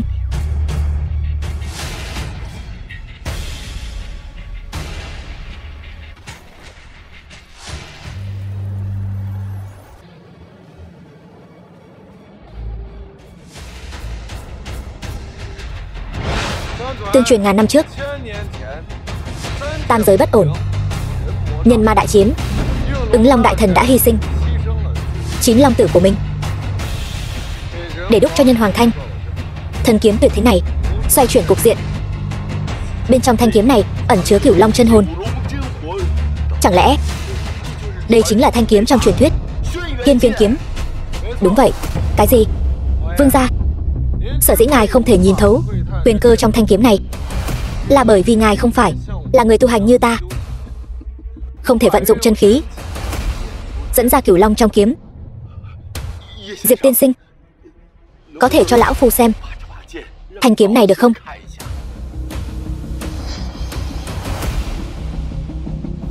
Thần khí trấn quốc. Đây mới chính là thần khí trấn quốc. Diệp tiên sinh, lão phu xin trả ngài 100 tỷ. Xin ngài bán thanh kiếm này cho lão phu. Cái này, Diệp tiên sinh, ta biết ngài không thiếu tiền, nhưng thanh Hiên Viên kiếm này lão phu thực sự rất thích. Mong ngài cho lão phu một cơ hội. Vương gia không cần đa lễ, chỉ là ta còn có việc cần dùng thanh kiếm này, tạm thời không thể bán cho ngài, mong ngài lượng thứ. Lão phu yêu cầu quá vô lễ. Còn xin Diệp tiên sinh rộng lượng, đừng tưởng ngươi bỏ ra chục tỷ nhặt được món hời trăm tỷ là có thể đắc ý vênh váo. Ta nói cho ngươi biết, đợi lát nữa kết quả giám định ra, thẻ đen vạn tỷ của ngươi vẫn là của ta. Vương gia, báo cáo giám định ra rồi, mau nói. Diệp tiên sinh nhất thời nổi nóng, bị Lâm Phong xúi giục nhận cái đánh cược chắc chắn thua này. Không được, Diệp tiên sinh nhãn giới phi phàm, thân phận lại càng là bí ẩn, tuyệt đối không thể đắc tội. Lâm thiếu, nể mặt trấn Bắc Vương ta, cái đánh cược đó cứ coi như bỏ đi, dù sao cũng chỉ là lời hứa miệng, không tính. Vương gia, ngài sở dĩ danh khắp thiên hạ, được người kính trọng, là bởi vì ngài làm việc từ trước đến nay đều công bằng chính trực, cương trực công minh. Chẳng lẽ hôm nay ngài vì nịnh bợ Diệp Hiền, muốn mua thanh Hiên Viên kiếm trong tay hắn, liền banh vực mù quáng? Chuyện này nếu truyền ra ngoài, e rằng danh tiếng của vương gia sẽ tụt dốc không phanh. Lâm Phong, ngươi dám uy hiếp ông nội ta? Ta nào dám. Nhưng mà tiếng người đáng sợ, ta không nói thì người khác cũng như vậy. Vương gia, ngài không cần lo lắng, ván cược này tôi chắc chắn thắng. Còn xin vị bằng hữu này mau chóng công bố kết quả đi. Ngươi không dám nói, ta nói thay ngươi. Đầu Phật ngọc đời đường này giám định là giả. Không thể nào. Trấn Bắc Vương, có phải ngài cùng Diệp Hiền này cố ý thông đồng, cố ý làm giả ra một bản báo cáo giám định không? Lâm Phong, thật giả tự chịu.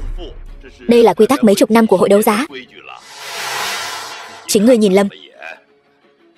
Đừng có ở đây làm loạn. Hơn nữa chúng ta đều ở đây, làm sao có cơ hội làm giả? Lâm thiếu, ngươi không tin vương gia, chẳng lẽ còn không tin ta sao? Đầu Phật này là do ta giám định. Vương Thiên Ngọc, đại sư giám định. Vậy mà lại là kim tự tháp của giới Ngọc Thạch. Vương Thiên Ngọc, ta Vương Thiên Ngọc lăn lộn trong giới đầu cổ hơn 30 năm, chưa từng nhìn lầm. Đầu Phật này trông thì không có sơ hở, nhưng không thoát khỏi mắt giám định của ta. Ta lấy danh dự Vương Thiên Ngọc của ta thề, đầu Phật này chính là giả. Tốt, tốt, đều dẫn mặt ta phải không? Được. Diệp Hiên, chuyện này ta chưa xong với ngươi. Đứng lại. Lâm thiếu, cái đánh cược này vẫn phải tiếp tục chứ. Ngươi bớt được voi đòi tiên. Là ngươi cứ muốn chơi đánh cược với ta, bây giờ muốn quỵt nợ Lâm Phong, ngươi chẳng lẽ là không dám chơi? Lão tử dám chơi. Vậy thì quỳ xuống. Gọi ta là gì? Tốt. Ông nội. Nhớ kỹ, trong vòng 3 ngày, toàn bộ Lâm gia của ngươi, tất cả tài sản đều bị xung công. Đừng quên, Diệp tiên sinh cứ yên tâm, Trấn Bắc phủ chúng tôi sẽ luôn luôn giám sát Lâm gia. Tiểu nhân lập tức đi kiểm kê tài sản. Đi đi. Chư vị, buổi đấu giá sẽ tiếp tục diễn ra sau nửa giờ. Thế nào? Thử thách đầu tiên này coi như vượt qua chứ? Vượt qua rồi. Vậy thử thách thứ hai là gì?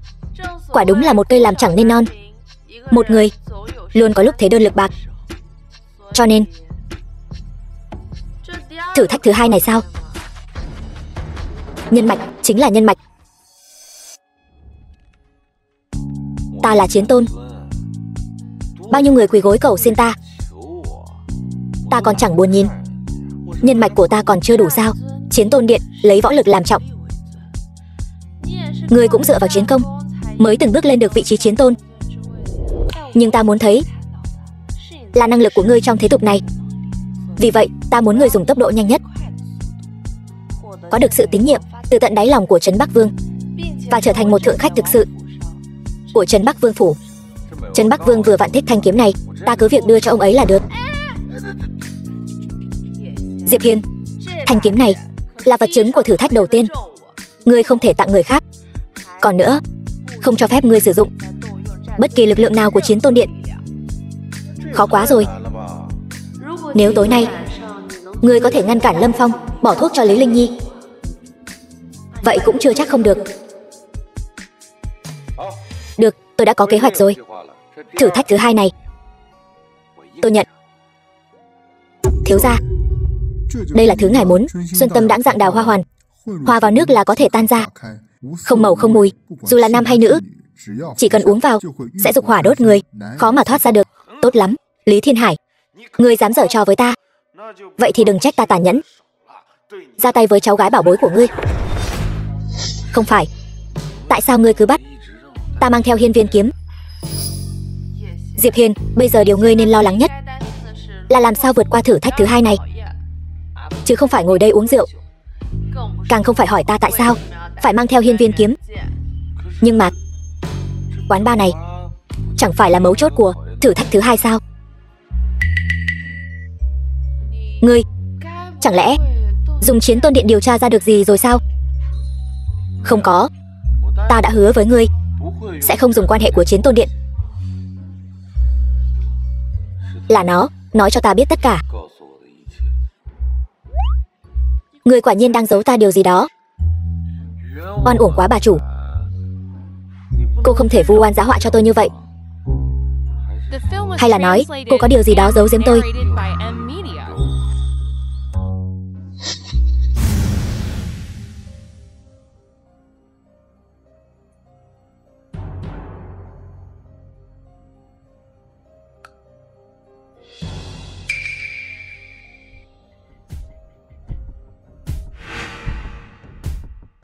Linh Nhi muội cuối cùng cũng tới.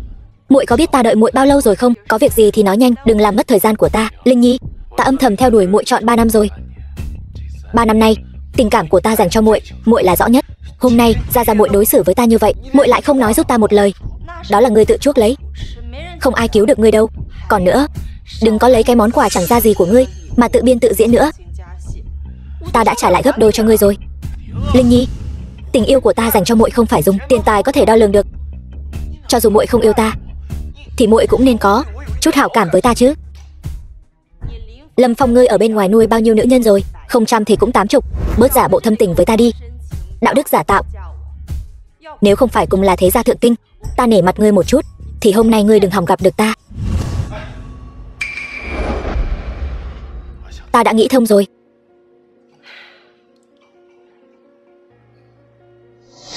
Có lẽ giữa chúng ta thật sự không có duyên phận. Uống cạn chén rượu này, ta bảo đảm sau này sẽ không dây dưa với muội nữa. Người tốt nhất là nói được làm được. Đến lượt ta ra tay rồi.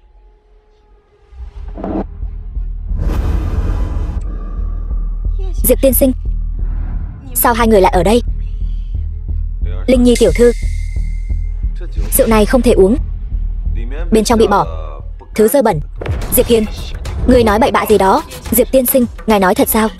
Đương nhiên là thật, bọn ta tận mắt nhìn thấy. Hai người các ngươi hôm nay ở buổi đấu giá làm nhục ta như vậy, bây giờ lại không có bằng chứng mà nói ta bỏ thuốc vào rượu. Ta đê tiện như vậy sao? Buông hắn ra. Muốn bằng chứng? Được. Xuân tâm đãng dạng đào hoa hoàn. Lâm Phong, ta nói không sai chứ? Xuân độc này không phân nam nữ, rất mạnh. Người dám chứng minh bên trong không có thuốc? Uống nó đi. Đậu xanh, chuyện này tuyệt đối không thể để lộ ra, nếu không Lý gia sẽ không bỏ qua cho ta. Phải hủy bằng chứng này. Người bảo ta uống thì uống, dựa vào cái gì? Linh Nhi, nếu muội cũng tin, vậy ta không còn gì để nói.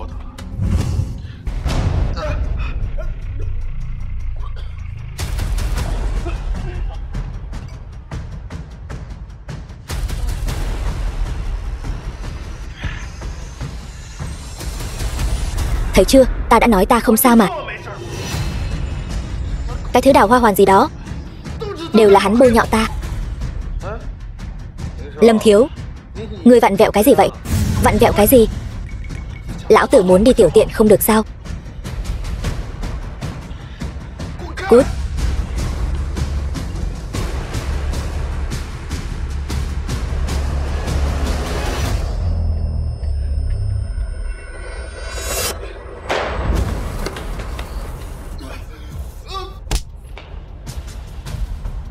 Mồm mép, thật là tên không kiềm chế được hạ thân.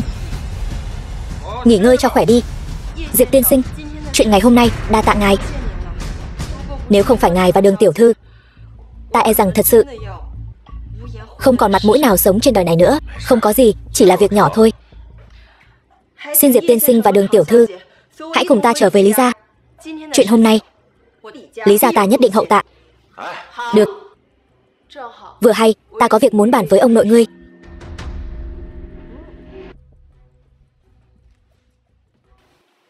Không phải chứ, có chuyện gì sao?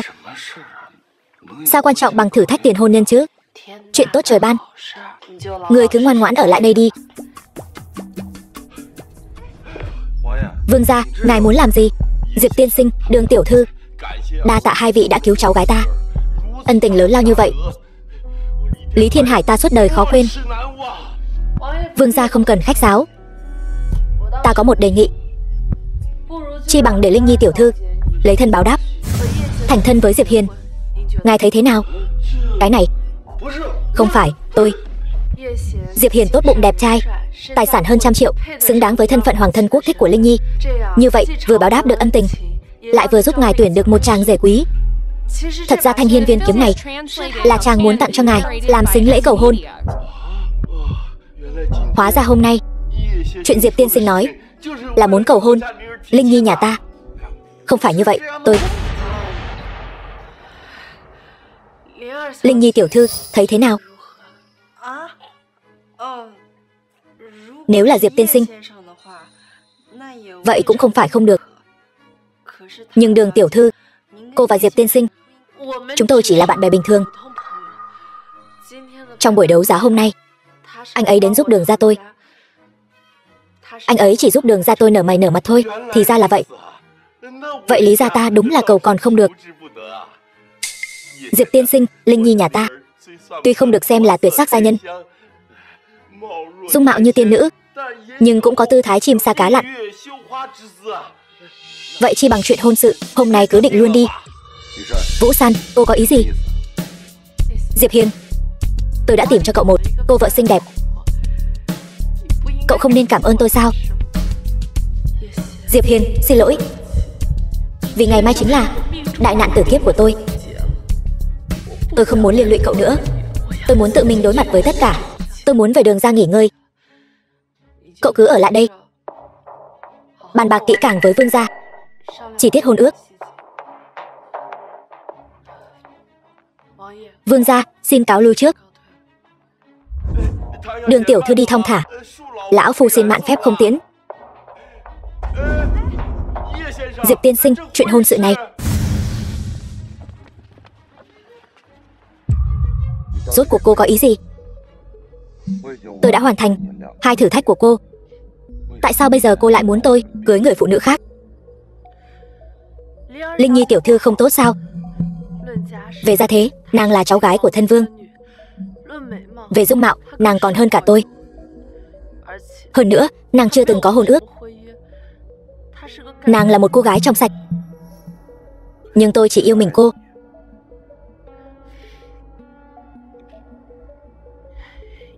Diệp Hiền, bình tĩnh lại đi. Từ nay về sau, hai ta ân đoạn nghĩa tuyệt. Kiếp này kiếp sau, vĩnh viễn không gặp lại. Mỗi người an yên.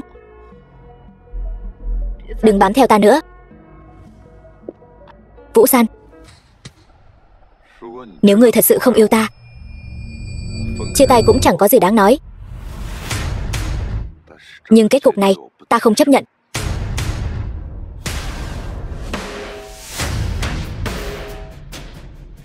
Toàn Cơ, chuẩn bị thế nào rồi? Tôn thượng, đã chuẩn bị xong rồi. Được, vậy ta lập tức về Chiến Tôn Điện. Có vài con chuột cũng nên dọn dẹp rồi. Đường Vũ San, Diệp Hiền, ta muốn các ngươi toi đời. Là Lâm Phong Lâm thiếu gia phải không? Các ngươi là ai? Rốt cuộc các ngươi là ai? Chiến Tôn Lạnh. Các ngươi là người của Chiến Tôn Điện. Đúng vậy, theo ta được biết, Trấn Bắc Vương Lý Thiên Hải, Diệp Hiền, Đường Vũ San từng ở buổi đấu giá sỉ nhục ngài. Lâm thiếu, cơn tức này dù thế nào cũng nuốt không trôi. Đương nhiên, ta hận không thể đem bọn chúng băm thành trăm mảnh. Vậy thì vừa hay, chúng ta với Diệp Hiền, Đường Vũ San cũng có chút xích mích. Không bằng chúng ta liên thủ báo thù này. Nhưng mà Trấn Bắc Vương bên đó có Chiến Tôn Điện, tại sao phải sợ Trấn Bắc Vương? Lâm thiếu, đây chính là cơ hội ngàn năm có một. Ta hy vọng ngài biết trân trọng. Được, vậy ta gia nhập với các ngươi. Nhất định phải băm vằm hai người bọn chúng.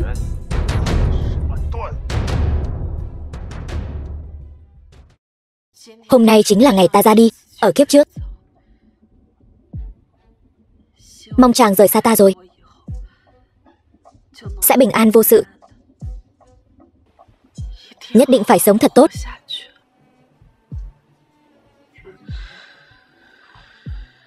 Số lạ. Chị em tốt, dạo này có khỏe không? Chu đại, các ngươi quả nhiên chưa mất mạng. Hiện tại đang ở đâu?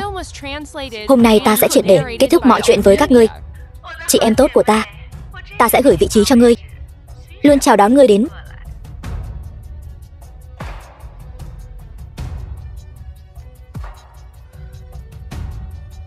Quả nhiên vẫn là địa chỉ kiếp trước. Mọi thứ đều được sửa chữa.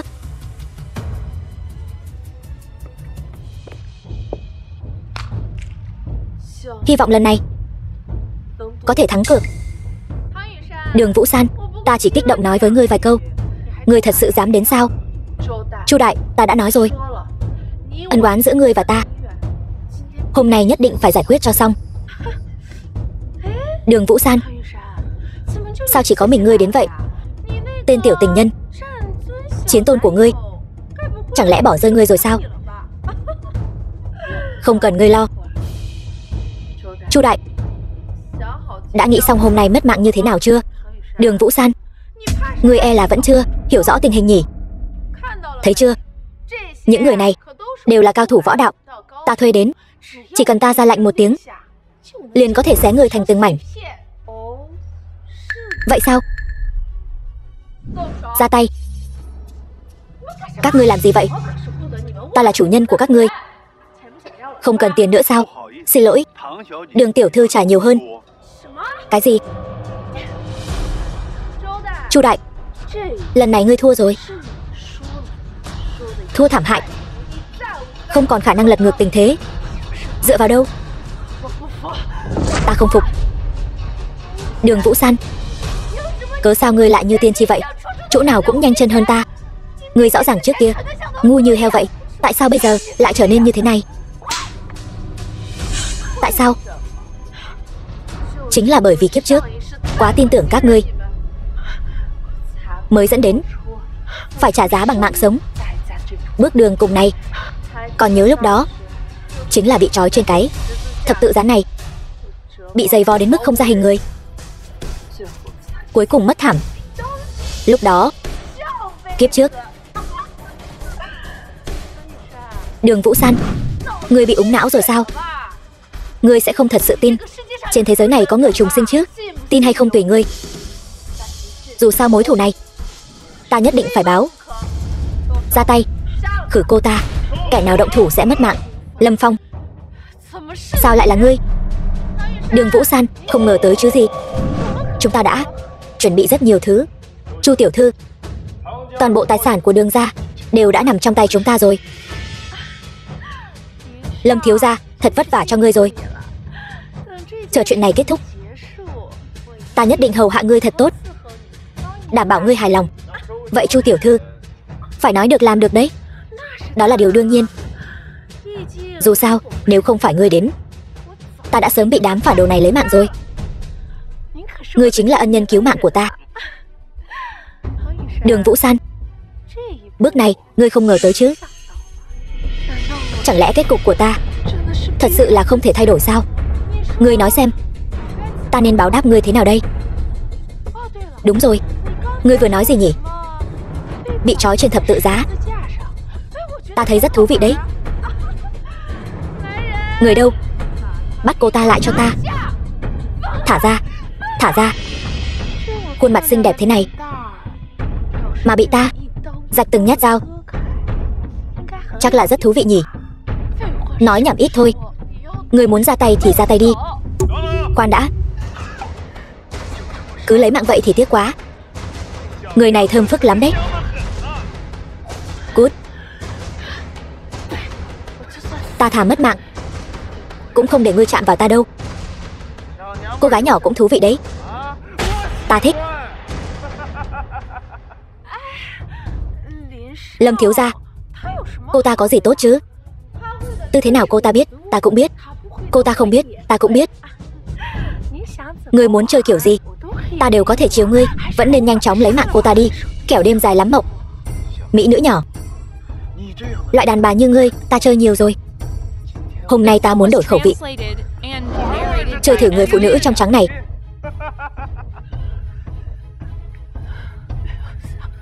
Không ngờ kiếp này lại mất trong nhục nhã như vậy. Nhưng cũng may, Diệp Hiên, chàng vẫn còn sống. Đường Vũ San, cô đừng nói là cô vẫn nghĩ Diệp Hiên còn sống đấy nhé. Ý cô là sao? Ý cô là sao hả? Đường tiểu thư, món quà này. Diệp Hiên, buông ra. Đường Vũ San, dù cô có gọi có khóc thế nào thì hắn cũng đã mất mạng rồi. Rốt cuộc là vì sao? Diệp Hiên là chiến tôn, hắn không thể mất mạng được. Sao hắn có thể mất mạng được? Vì hắn phạm phải trúng nộ. Vị trí chiến tôn đã đổi người rồi. Còn ta chính là một trong tam đại chiến tướng, tân nhiệm chiến tôn điện. Đại hiệu Tham Lăng. Tham Lăng đại nhân, thì ra ngài đã bày ra một bàn cờ lớn như vậy. Kế sách của ngài quả thật là vô song trên đời. Khổng minh tái thế, cho dù là chiến thần đại nhân của chiến tôn điện thì đã sao? Trung quy cũng chỉ là phàm phu tục tử, bị đao đâm vào vẫn sẽ đau, vẫn sẽ mất mạng. Nhưng bây giờ không sao rồi, bởi vì sắp đến lượt cô rồi. Diệp Hiên đã mất mạng rồi. Tôi liều mạng với cô. Đường Vũ San, bây giờ ta sẽ cho cô và Diệp Hiên đoàn tụ. Kiếm đến. Đau. Đường tổng, cô làm gì vậy? Đồ đáng ghét, anh làm em sợ muốn đứng tim. May mà anh không sao. Chẳng phải chiến tôn điện còn có chút hậu sự cần giải quyết sao? Cho nên ta mới đến muộn. Đến là tốt rồi, kiếp này ta không muốn xa cách chàng nữa. Ta đã nói rồi, ta sẽ không rời xa nàng. Ta còn có việc cần xử lý. Phải xử lý 3 người này. Không thể nào, điều này không thể nào. Chính tay ta đã lấy mạng Diệp Hiền. Người rốt cuộc là ai? Thất sát đại nhân. Ta lấy mạng chính là thất sát đại nhân. Những thủ đoạn nhỏ của các ngươi, Tôn thượng đã điều tra rõ ràng từ lâu rồi. Vị Chiến Tôn đại nhân mà ngươi lấy mạng hôm đó chẳng qua chỉ là người được chúng ta thế thân, thất sát mà thôi. Thất sát ý đồ mưu quyền soán vị, quấy nhiễu trật tự Chiến Tôn điện, phá hoại sự yên ổn của quốc gia. Bị các ngươi ngược sát cũng coi như là tội đáng đời. Bây giờ đến lượt các ngươi. Chiến sĩ của Chiến Tôn điện đâu? Chu Đại, Chu Thiên Tứ 2 người vượt ngục, cấu kết với thất sát, mưu quyền soán vị. Nên xử trí thế nào? Lấy mạng. Trời sinh họa còn tránh được, tự mình gây họa thì không thể sống. Hôm nay ban cho 2 người chịu hình phạt ngàn đao. Lâm Phong, ta cũng đồng ý xử lý. Bây giờ thi hành. Chiến Tôn đại nhân tha mạng, ta đều là bị người khác hãm hại, bị che mờ mắt. Người hãy cho ta thêm một cơ hội, ta nhất định vì Chiến Tôn điện cúc cung tận tụy, chí tử mới thôi.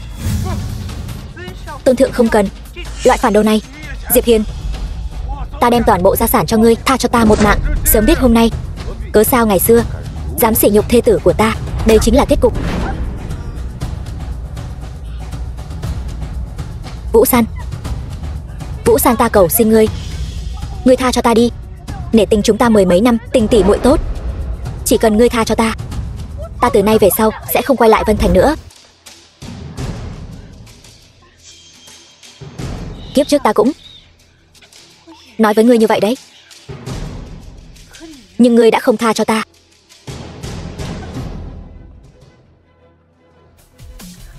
Ta cuối cùng đã báo thù, cảm ơn ngươi. Lần này ngươi có còn rời xa ta nữa không?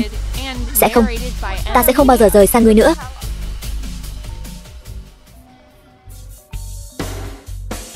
Alo. Cái gì? Ta sẽ qua ngay. Gia Gia bị người ta đánh, ta muốn xem thử là tên nào không biết điều dám khi dễ đường lão gia. Vũ San, chúng ta đi. Gia Gia, người không sao chứ? Rốt cuộc đã xảy ra chuyện gì vậy? Trấn Quốc thế gia, đại tuyển sắp tới.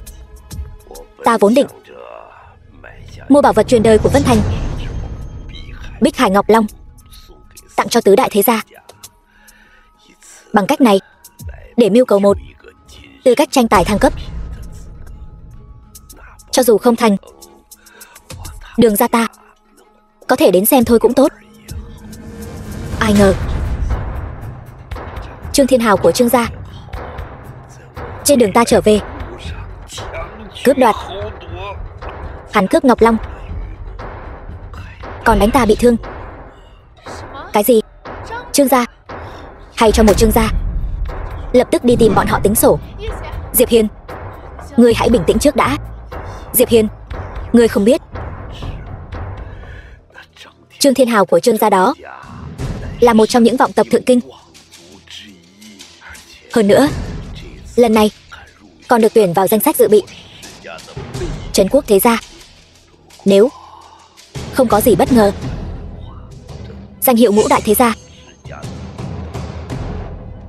nhất định là Trương gia.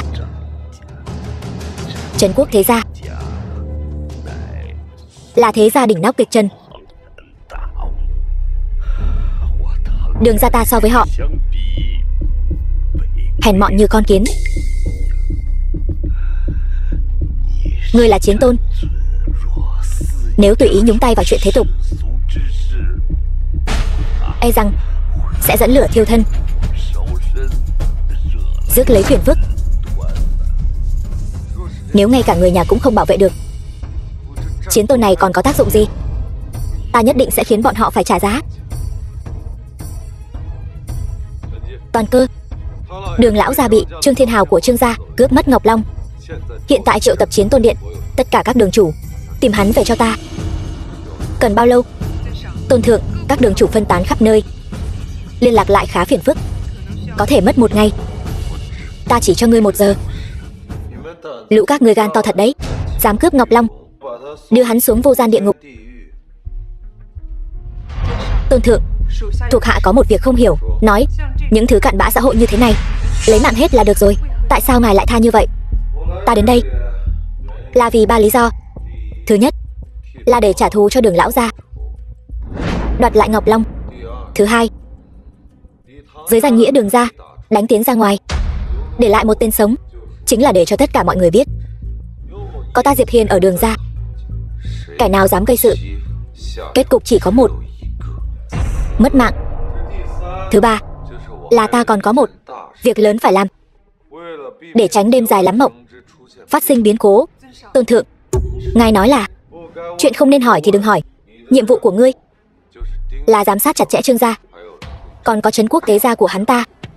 Vâng, 1000 năm một lần. Tiêu Vũ, gia chủ ngũ đại Trấn Quốc Thế gia. Ngày Trấn Quốc Thế gia được thăng cấp chính là 3 ngày nữa. Mọi việc đã sắp xếp thế nào rồi? Với Tiêu gia làm đầu, thiệp anh hùng của tứ đại thế gia. Mạnh Đức Minh, gia chủ ngũ đại Trấn Quốc Thế gia, đã được phát đi khắp cả nước.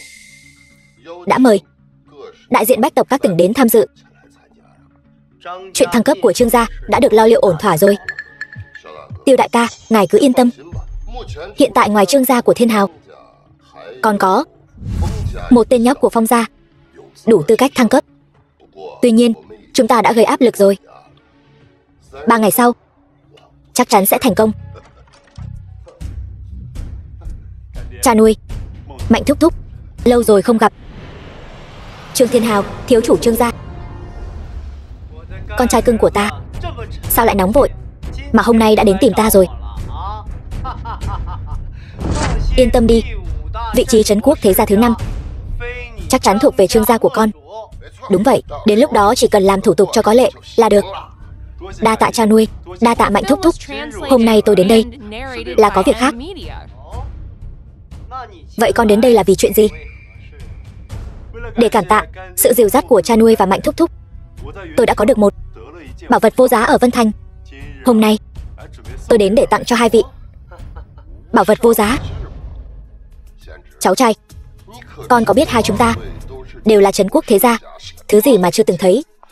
Bảo vật mà con nói đến được lưu truyền ngàn năm, toàn thân mang sắc ngọc bích huyết long, sống động như thật.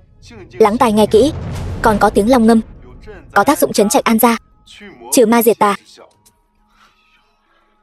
Chính là bảo vật trấn thành của Vân Thành. Cái mà con nói đến chẳng lẽ là Bích Hải? Đúng vậy, cha nuôi nói đúng lắm.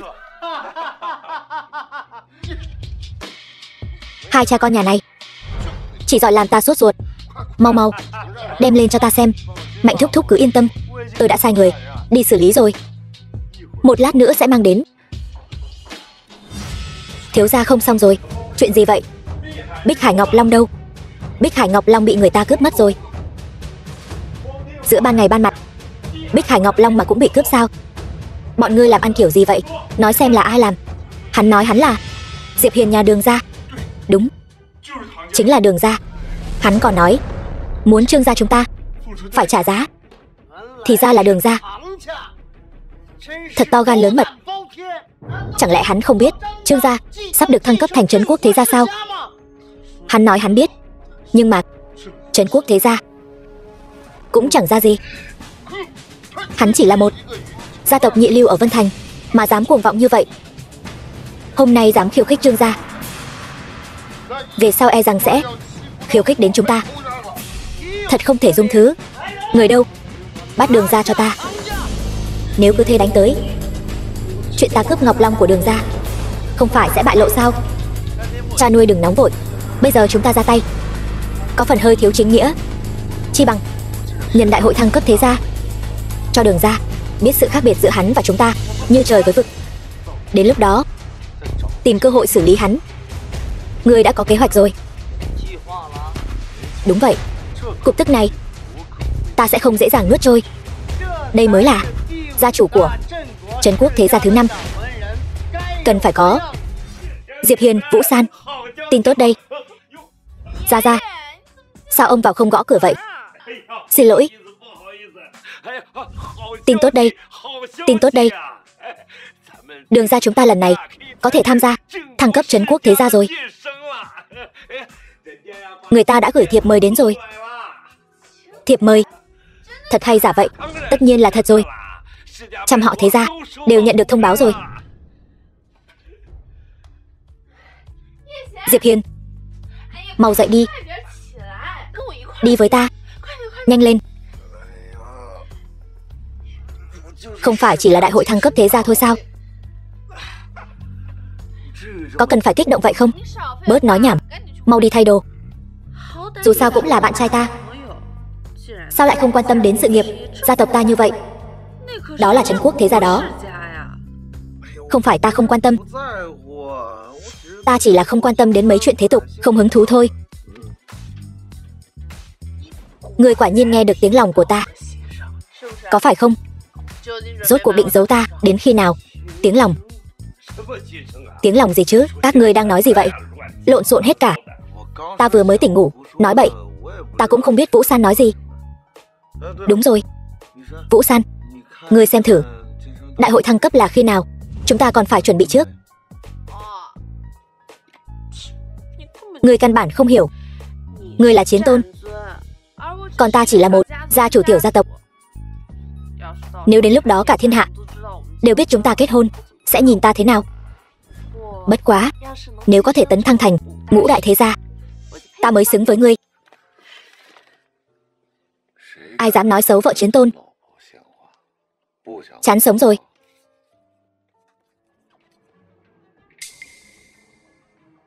Chờ đã. Trên đây viết là chẳng phải là hôm nay sao? Cái gì? Ra ra, ông chuẩn bị xe đi, không kịp nữa rồi. Đi nhanh, mau dậy.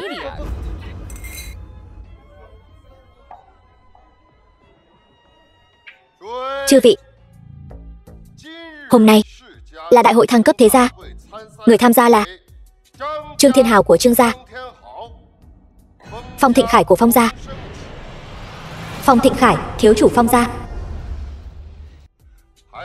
còn có Đường Vũ San của Đường gia. Do Đường gia vô cớ đến muộn vắng mặt, vậy nên hủy bỏ tư cách tham gia của họ. Đường Vũ San của Đường gia đến.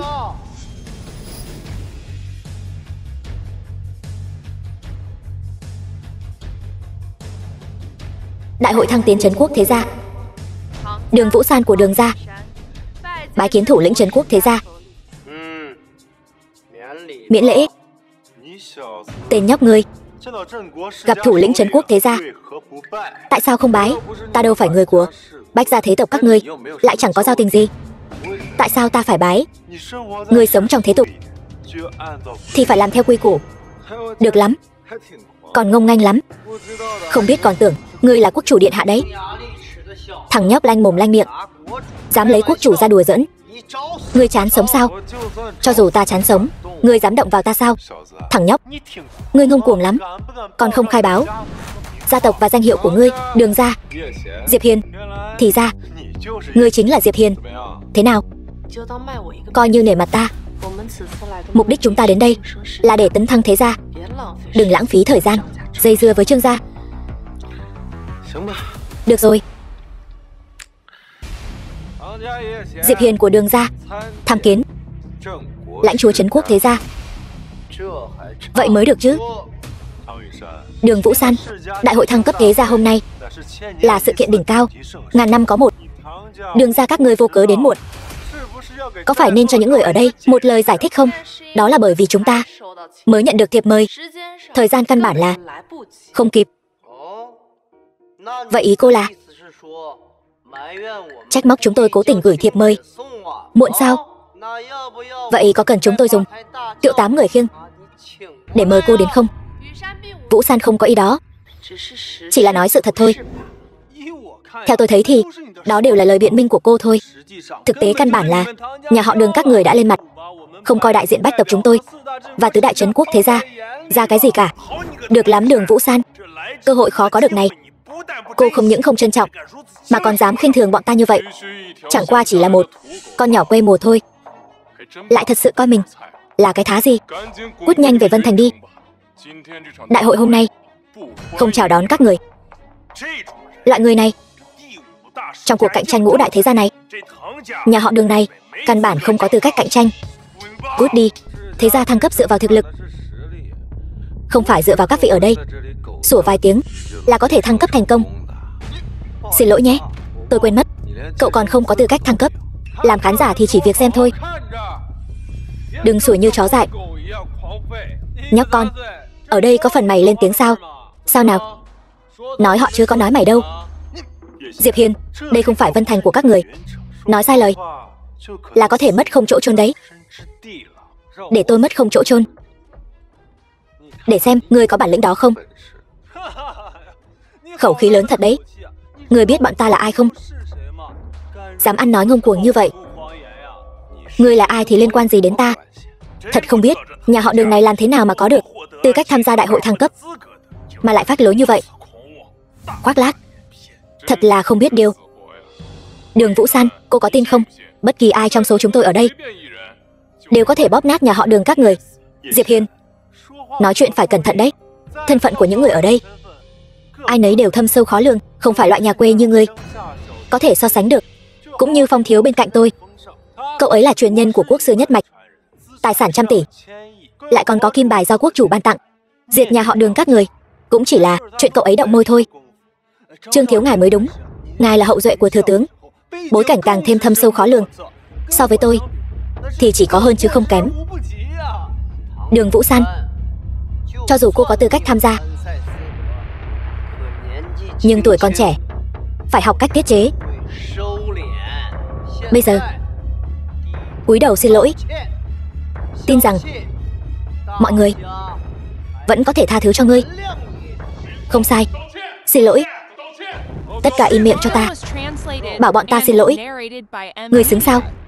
Chỉ với thân phận nhỏ bé này mà có thể ở giữa bách tộc thế gia, khoác lác như vậy, thật là một đám ếch ngồi đáy giếng. Rác rưởi, hay cho một tên cặn bã. Biết ngươi ở đây nói nhăng nói cuội cái gì không? Đường Vũ San, đây chính là thái độ của Đường gia các ngươi sao?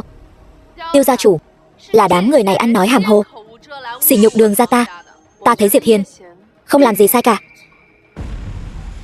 Được, bao nhiêu người chen lấn xô đẩy cũng không có được tư cách thăng cấp. Đường gia các ngươi lại không biết điều, còn dám làm loạn ở đại sự ngàn năm này. Ta thấy các ngươi là không muốn sống nữa rồi. Nếu đại sự ngàn năm này là do đám rác rưởi bách tộc thế gia các ngươi dùng để tự thổi phồng lẫn nhau, vậy ta thấy thế gia thứ năm này cũng đừng làm nữa. Đồ nhà quê không biết quy củ, mau cút ra ngoài cho ta. Chúng ta không hoan nghênh loại thế gia hạng hai như các ngươi.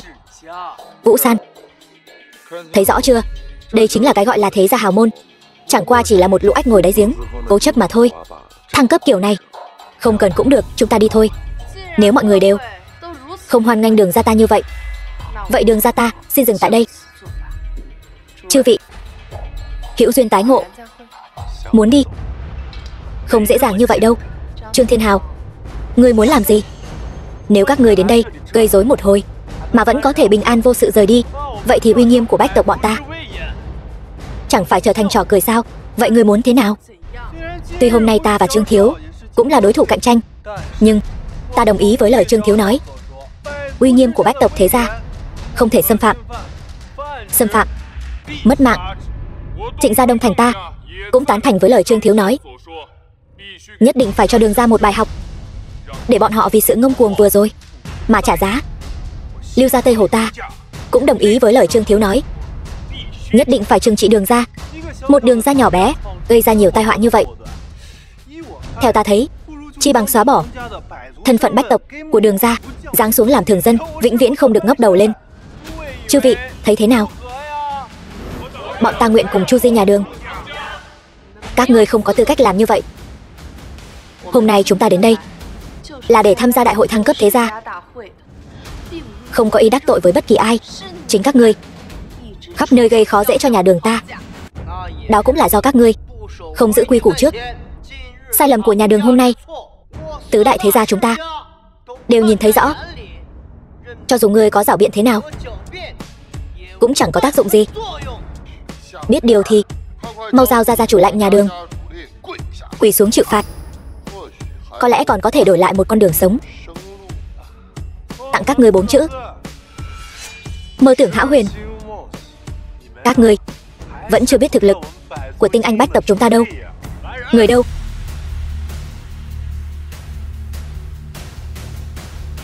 Trấn áp Đường gia, Ta Trương Thiên Hào nhà họ Trương, lấy máu làm mực, lập huyết thư. Đường Vũ San, Diệp Hiền nhà họ Đường, khinh thị đại biểu bách tộc đại hạ, coi thường long uy của trấn quốc thế gia, vậy nên phế bỏ vị trí bách tộc, đọa làm thường dân, vĩnh viễn trấn áp.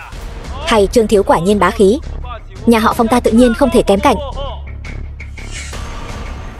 Phong Thịnh Khải nhà họ Phong, ký huyết thư, nguyện cùng nhà họ Trương vĩnh viễn trấn áp nhà họ Đường. Chư vị bách tộc các tỉnh, tự cổ chí kim, nhất vinh câu vinh, nhất tổn câu tổn. Hôm nay nhà họ Đường ăn nói ngạo mạn, coi thường chúng ta, chắc chắn phải liên thủ trấn áp, để nhà họ Đường vĩnh viễn không thể ngóc đầu lên được. Trương thiếu nói đúng, huyết thư này tính thêm ta vào. Nhà họ Đường ngạo mạn vô lễ, làm nhục bách tộc, tính thêm ta vào. Hôm nay định đứng về phía đối lập với bách tộc của thế gia đại hạ sao? Vũ San, đại hội thăng cấp thế gia hôm nay e rằng là một cái bẫy của Trương Thiên Hào. Khó trách thiệp mời của chúng ta lại được gửi đến muộn như vậy, là bọn chúng cố ý gây khó dễ cho chúng ta. Yên tâm đi, binh đến tướng chặn, nước đến đất ngăn, bất kể chúng dùng thủ đoạn gì, chỉ cần có ta ở đây, không thể nào lai chuyển nhà họ Đường một chút nào. Đường Vũ San, huyết thư trấn áp bách tộc liên danh, nhà họ Đường các ngươi e rằng sắp biến mất khỏi hàng ngũ hào môn đại hạ rồi. Đây đều là do các ngươi tự chuốc lấy. Biến mất, ngươi chưa có thực lực đó đâu. Giả vờ giả vịt, ta thấy ngươi căn bản là không hiểu hàm lượng của tờ huyết thư này. Tên này nói không chừng chỉ là một tên thuộc hạ của nhà họ Đường, căn bản không biết nhà họ Đường hiện đang phải đối mặt với nguy cơ gì. Vậy sao? Thế nhưng sao ta lại cảm thấy ta chỉ cần vung tay lên là có thể giải quyết một chuyện nhỏ nhặt này? Ngươi, mặc dù mấy người bọn ta không thể sánh bằng một đầu ngón tay mấy đại thế gia trấn quốc, nhưng chúng tôi cũng có thể đại diện cho cả tòa nhà này, trăm tộc đỉnh cấp của các tỉnh. Nói cách khác, nhà họ Đường các người là đang đối đầu với tất cả chúng tôi, các thế gia đỉnh cấp. E rằng ngay cả điều này ngươi cũng không hiểu sao? Vậy sao? Nhưng mà kiến có nhiều đến đâu cũng không cắn được con cự long. Bay trên trời, đống phế vật chất thành núi cũng chỉ là rác rưởi. Ngươi nói cái gì? Tin hay không, bây giờ ta sẽ lấy mạng ngươi. Phong thiếu, cần gì phải chấp nhặt với loại hạ đẳng này chứ? Điều chúng ta cần làm bây giờ chính là để bọn họ trơ mắt nhìn nhà họ Đường diệt vong, nếm trải sự tuyệt vọng. Ngươi hãy nhớ kỹ, từ khi bọn ta ký vào huyết thư, khoảnh khắc đó, mối quan hệ của tất cả bọn ta, bối cảnh thế lực đồng loạt ra tay, bắt đầu tiêu diệt nhà họ Đường các ngươi. Đáng tiếc, cái gọi là tất cả quan hệ và bối cảnh của các ngươi cộng lại cũng không thể lay chuyển nhà họ Đường một chút nào. Vậy thì chúng ta cứ chờ xem, không quá 3 ngày, nhà họ Đường nhất định diệt vong. Hai lão già, các ngươi cứ luôn miệng nói đại hội thăng cấp thế gia này là sự kiện ngàn năm có một, lại bị kẻ có tâm quấy rối, làm cho giống như trò trẻ con vậy.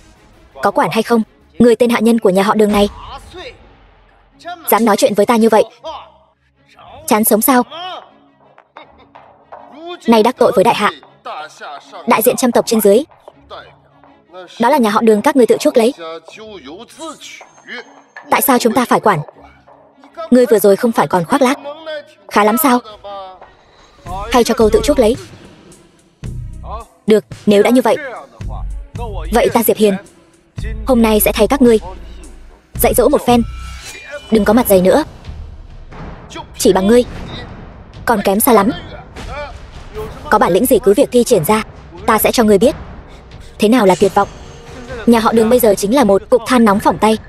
Đại hạ ai dám đứng về phía các ngươi, đó chính là tự tìm đường cụt. Bỏ cuộc đi, không ai có thể giúp các ngươi đâu. Vậy các ngươi đánh giá bản thân cao quá rồi đấy. Cái các ngươi gọi là đại diện trăm hào thế gia, bề ngoài trông thì oai phong lẫm liệt, thực chất lại như hổ giấy. Đối phó với các ngươi, ta có cả vạn cách. Không cần 3 ngày, 3 phút, ta muốn tất cả mọi người ở đây đều phá sản, không chừa đường sống. Ta không nghe nhầm chứ? Hắn ta lại nói muốn cho tất cả mọi người ở đây đều phá sản. Thằng nhóc này e là điên rồi sao? Khiến tất cả mọi người phá sản trong 3 phút. Ngươi đừng có nằm mơ giữa ban ngày. Ta thấy cái này của ngươi không phải là kế hoạch, mà là trò hề. Đừng có phí thời gian vào cái tên này nữa. Mau gọi điện cho bệnh viện tâm thần, đem tên thần kinh này đi. Cho dù là trấn quốc thế gia chúng ta liên thủ, muốn một câu nói khiến nhiều người ở đây như vậy phá sản toàn bộ cũng phải tốn chút thời gian. Chỉ bằng ngươi, thật là si tâm vọng tưởng. Khó trách gần trăm năm nay Đường gia vẫn luôn là nhị lưu gia tộc. Cái tên không biết điều này, cuồng vọng tự đại, hôm nay phải diệt trừ. Đừng vội, 3 phút sắp hết rồi. Chúng ta hãy chờ xem. Chư vị, ta thấy vẫn là đừng nên phí thời gian vào tên thần kinh này nữa. Cứ trực tiếp lấy mạng hắn là được rồi. Vừa hay để tế huyết thư lên danh bách tộc của ta. Đề nghị này hay đấy. Trấn áp Đường gia. Trước tiên bắt đầu từ tên này đi. Ta xem ai dám. Bây giờ mới nghĩ đến bảo vệ tên này sao? Muộn rồi. Đường gia các ngươi không bao che được đâu. 3 phút đến rồi. Chẳng lẽ tên tiểu tử này thật sự có thể làm được? Tuyệt đối không thể. Đúng là chưa từng nghe thấy bao giờ. Theo ta được biết, người có năng lực này ở Đại Hạ chỉ đếm được trên một bàn tay. Ngươi nói cái gì? Trương gia hiện tại bị cô lập, đang trên bờ vực phá sản rồi. Bọn họ làm sao vậy? Cái gì? Ngươi là nói khách hàng lớn nhất của Phong gia chúng ta muốn đoạn tuyệt quan hệ với chúng ta và vĩnh viễn không hợp tác nữa. Chẳng lẽ đây mới là thực lực chân chính của Chiến Tôn Điện? Chỉ là phần nổi của tảng băng chìm về thực lực chân chính mà thôi. Chẳng lẽ thật sự là hắn làm? Tuyệt đối không thể. Ngươi đã làm thế nào? Chỉ một câu nói đơn giản đã phế bỏ toàn bộ đại biểu bách tộc. Người rốt cuộc là ai?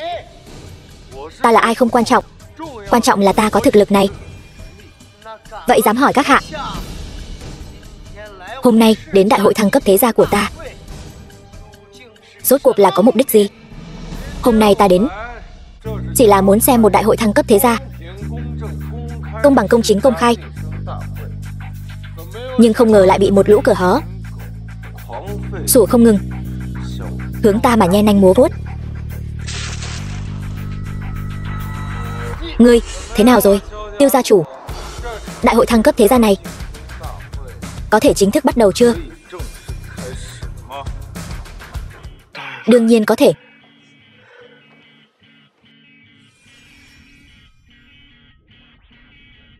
Vậy thì bắt đầu đi. Nhưng Diệp tiên sinh, nếu ngài cũng là đại diện của Đường gia, đại hội thăng cấp này e rằng không cần phải so sánh nữa. Dù sao, những người này đều kém xa ngài. Ta đã nói rồi, ta muốn là sự công bằng. Ta không đại diện cho Đường gia. Các người cứ theo quy tắc của các ngươi mà làm. Thắng thua chúng ta nhận. Được. Vậy kết cục dù thế nào cũng xin Diệp tiên sinh đừng trách chúng ta. Đại hội thăng cấp thế gia chính thức bắt đầu. Mời Trương gia Trương Thiên Hào, Phong gia Phong Thịnh Khải, Đường gia Đường Vũ San đứng giữa hội trường. Điều kiện thăng cấp trấn quốc thế gia đầu tiên chính là so tài sản. Chúng ta đã bí mật điều tra rõ ràng, bây giờ chính thức tuyên bố. Trương gia hiện có tài sản 500 tỷ, doanh nghiệp dưới trướng trải rộng khắp các tỉnh Đại Hạ. Phong gia hiện có tài sản 300 tỷ, kém hơn một bậc. Đường gia chỉ có 100 tỷ. Đường tiểu thư, xem ra cô với chúng ta vẫn còn chút chênh lệch. Cuộc so tài này xem ra Trương thiếu gia đã thắng chắc rồi. Chúc mừng. Nếu không có dị nghị gì khác, vậy ta tuyên bố phần so tài sản Trương gia. Khoan đã, Diệp tiên sinh, chẳng phải lúc nãy ngài nói muốn so tài công bằng công chính sao? Ngài là nhân vật lớn như vậy, sẽ không muốn nuốt lời chứ? Ngươi nghe thấy từ tai nào ta nói nuốt lời? Phải đó, Diệp tiên sinh, việc này không hợp quy củ. Trăm tộc thiên hạ đều đang nhìn đấy. Ta chỉ muốn nói, cái cuộc điều tra của các ngươi có chút không được chặt chẽ. Trong tộc thế gia này có bất kỳ động tĩnh gì đều không thể thoát khỏi pháp nhãn của Trấn Quốc thế gia ta. Chỉ chút chuyện nhỏ này, chúng ta không đến nỗi không điều tra rõ ràng. Bảng xếp hạng này tuyệt đối chân thực. Diệp tiên sinh cứ việc điều tra. Nhưng theo ta được biết, tài sản của Đường gia hiện tại ít nhất vạn tỷ. Với quy mô và thực lực hiện tại của Đường gia, có thể có tài sản trăm tỷ đã là rất khó khăn rồi. Im miệng. Đến lượt ngươi lên tiếng sao? Ta ở Đường gia lâu như vậy, ta rõ nhất. Ta chẳng phải vì danh tiếng của Diệp tiên sinh mà suy nghĩ sao? Nếu không thì để Đường tiểu thư đưa bằng chứng tài sản vạn tỷ ra đây. Đường gia thật sự có. Khi nào ta có tài sản vạn tỷ trong túi cô đó? Mở ra xem đi. Sức nặng của tấm thẻ đen này chắc hẳn các vị ở đây đều rõ trong lòng rồi chứ. Đây là thẻ đen tối thượng. Sao Đường gia lại có thẻ đen tối thượng? Nghe nói chỉ người có thân giá vạn tỷ mới có thể sở hữu tấm thẻ đen tối thượng này. Bây giờ tài lực của Đường gia chắc hẳn ở trên các vị rồi chứ. Việc phát hành thẻ đen lớn như vậy, những người như chúng ta sao chẳng có tin tức gì cả? Bởi vì ngươi không đủ tư cách. Tiêu gia ta là đứng đầu tứ đại thế gia, ít nhiều cũng có chút quan hệ. Ta cũng chưa từng nghe nói khi nào phát hành một tấm thẻ đen tối thượng cho Đường gia. Diệp tiên sinh, tấm thẻ đen tối thượng này e rằng là của ngài. Nếu như vậy, vậy Đường tiểu thư thân giá vạn tỷ cũng không tính là gì. Quả nhiên Trấn Quốc thế gia không phải dễ dàng qua mặt như vậy. Thăng cấp thất bại không đáng sợ. Chuyện này nếu truyền ra ngoài, cả đời mất mặt xấu hổ, trở thành trò cười cho thiên hạ. Ngươi cũng không muốn Đường gia cả đời trở thành trò cười chứ. Vậy nhé. Cũng đừng nói chúng ta nhắm vào Đường gia không có lý do. Vừa hay hôm nay người đến quan lễ có một vị giám đốc của Ngân hàng Thế giới, không bằng để hắn nghiệm chứng một phen. Diệp tiên sinh, ngài thấy thế nào? Được. Phải. Thế nào? Cái thẻ này rốt cuộc là họ Diệp hay là họ Đường? Tổng bộ truyền đến tin tức, cái thẻ này chính là 3 ngày trước phát hành cho Đường gia thẻ đen tối thượng. Thẻ đen tối thượng. Tiêu Vũ, trận tỷ thí này Đường gia thắng rồi chứ? Đường gia có phải là có thể thăng cấp thành Trấn Quốc thế gia thứ 5 rồi không? Đường tiểu thư quả nhiên tài lực ngút trời. Trận tỷ thí này là thắng rồi. Nhưng thăng cấp Trấn Quốc thế gia chỉ có tiền vẫn chưa đủ. Ý của Tiêu gia chủ là Diệp tiên sinh không biết, tài lực chỉ là một trong những tiêu chuẩn đánh giá. Quan trọng hơn là truyền thừa và cống hiến. Ví dụ như Tiêu gia ta là hậu duệ của đại tướng bên cạnh, quốc chủ khai quốc đại hạ, ngàn năm truyền thừa. Đối với đại hạ có cống hiến không thể thay thế, cho nên mới ngồi lên vị trí đứng đầu Trấn Quốc thế gia. Thế gia không có truyền thừa, cho dù có nhiều tiền thì cùng lắm cũng chỉ là một kẻ mới phất, hoàn toàn không xứng với danh hiệu thế gia. Nói như vậy, truyền thừa và cống hiến cũng là một trong những tiêu chuẩn đánh giá tư cách thăng cấp, đúng chứ? Đương nhiên. Hơn nữa là quan trọng nhất, còn quan trọng hơn tài lực nhiều. Chính thức giới thiệu lại, ta là Trương Thiên Hào, thượng kinh Trương gia, là hậu duệ đời thứ 38 của thừa tướng năm xưa. Đúng vậy, truyền thống và cống hiến của Trương thiếu, ngay cả quốc sư nhất mạch Phong gia cũng tự thấy hổ thẹn. Còn Đường gia các ngươi cũng chỉ là nhị lưu gia tộc gần trăm năm, trở lại đây mới dần dần có chút khởi sắc. Muốn ngồi vào vị trí thế gia thứ 5, e rằng vẫn chưa đủ tư cách. Thật là ngại quá. Diệp tiên sinh, xem ra ngài phải uổng công vô ích rồi. Điều lệ này không phải là do các vị đặt ra tạm thời đấy chứ? Diệp tiên sinh, đây vốn là quy tắc thăng cấp của thế gia. Ngài không biết cũng là điều bình thường. Chúng tôi tuyệt đối không có ý nhắm vào ngài. Diệp tiên sinh, Chúng tôi biết thủ đoạn và bản lĩnh của ngài, nhưng dù ngài có thần thông quảng đại, cũng không thể thay đổi. Sự thật là Đường gia truyền thừa bạc nhược. Đường gia truyền thừa bạc nhược, đó chỉ là do các vị ngu muội vô tri mà thôi. Trong vòng 3 phút, hãy mang thánh chỉ đến cho ta. Diệp Hiên, hôm nay đã nể mặt ngươi lắm rồi, cho nên không biết điều. 3 phút, còn mang thánh chỉ đến. Ngươi có biết bây giờ những lời ngươi nói đã có ý sỉ nhục quốc chủ không? Chúng ta có thể xử tử ngươi ngay tại chỗ. Ngươi thử động vào ta xem. Được. Người đâu? Bắt Diệp Hiên cho ta. Quốc chủ đặc sứ Giá Đáo. Đặc sứ đại nhân, ngài sao lại đến đây? Đặc sứ quốc chủ, hôm nay là đại hội thăng cấp của Ngũ Trấn Quốc thế gia, tôi chẳng lẽ không thể thay mặt quốc chủ đến xem sao? Không, Tiêu mỗ không có ý đó. Hôm nay tôi đến là thay mặt quốc chủ tuyên bố 3 đạo thánh chỉ ngự lệnh. 3 đạo thánh chỉ ngự lệnh? Điều này sao có thể? Đặc sứ đại nhân, năm đó Bát Vương tạo phản, quốc chủ cũng chỉ hạ 2 đạo thánh chỉ ngự lệnh để Chiến Tôn đi bình loạn.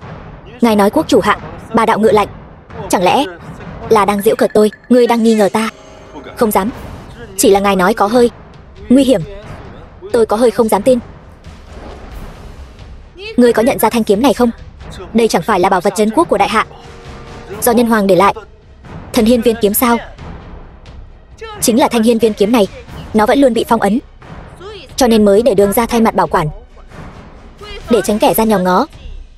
Cho nên Đường gia những năm qua vẫn luôn ẩn danh, làm việc khiêm tốn.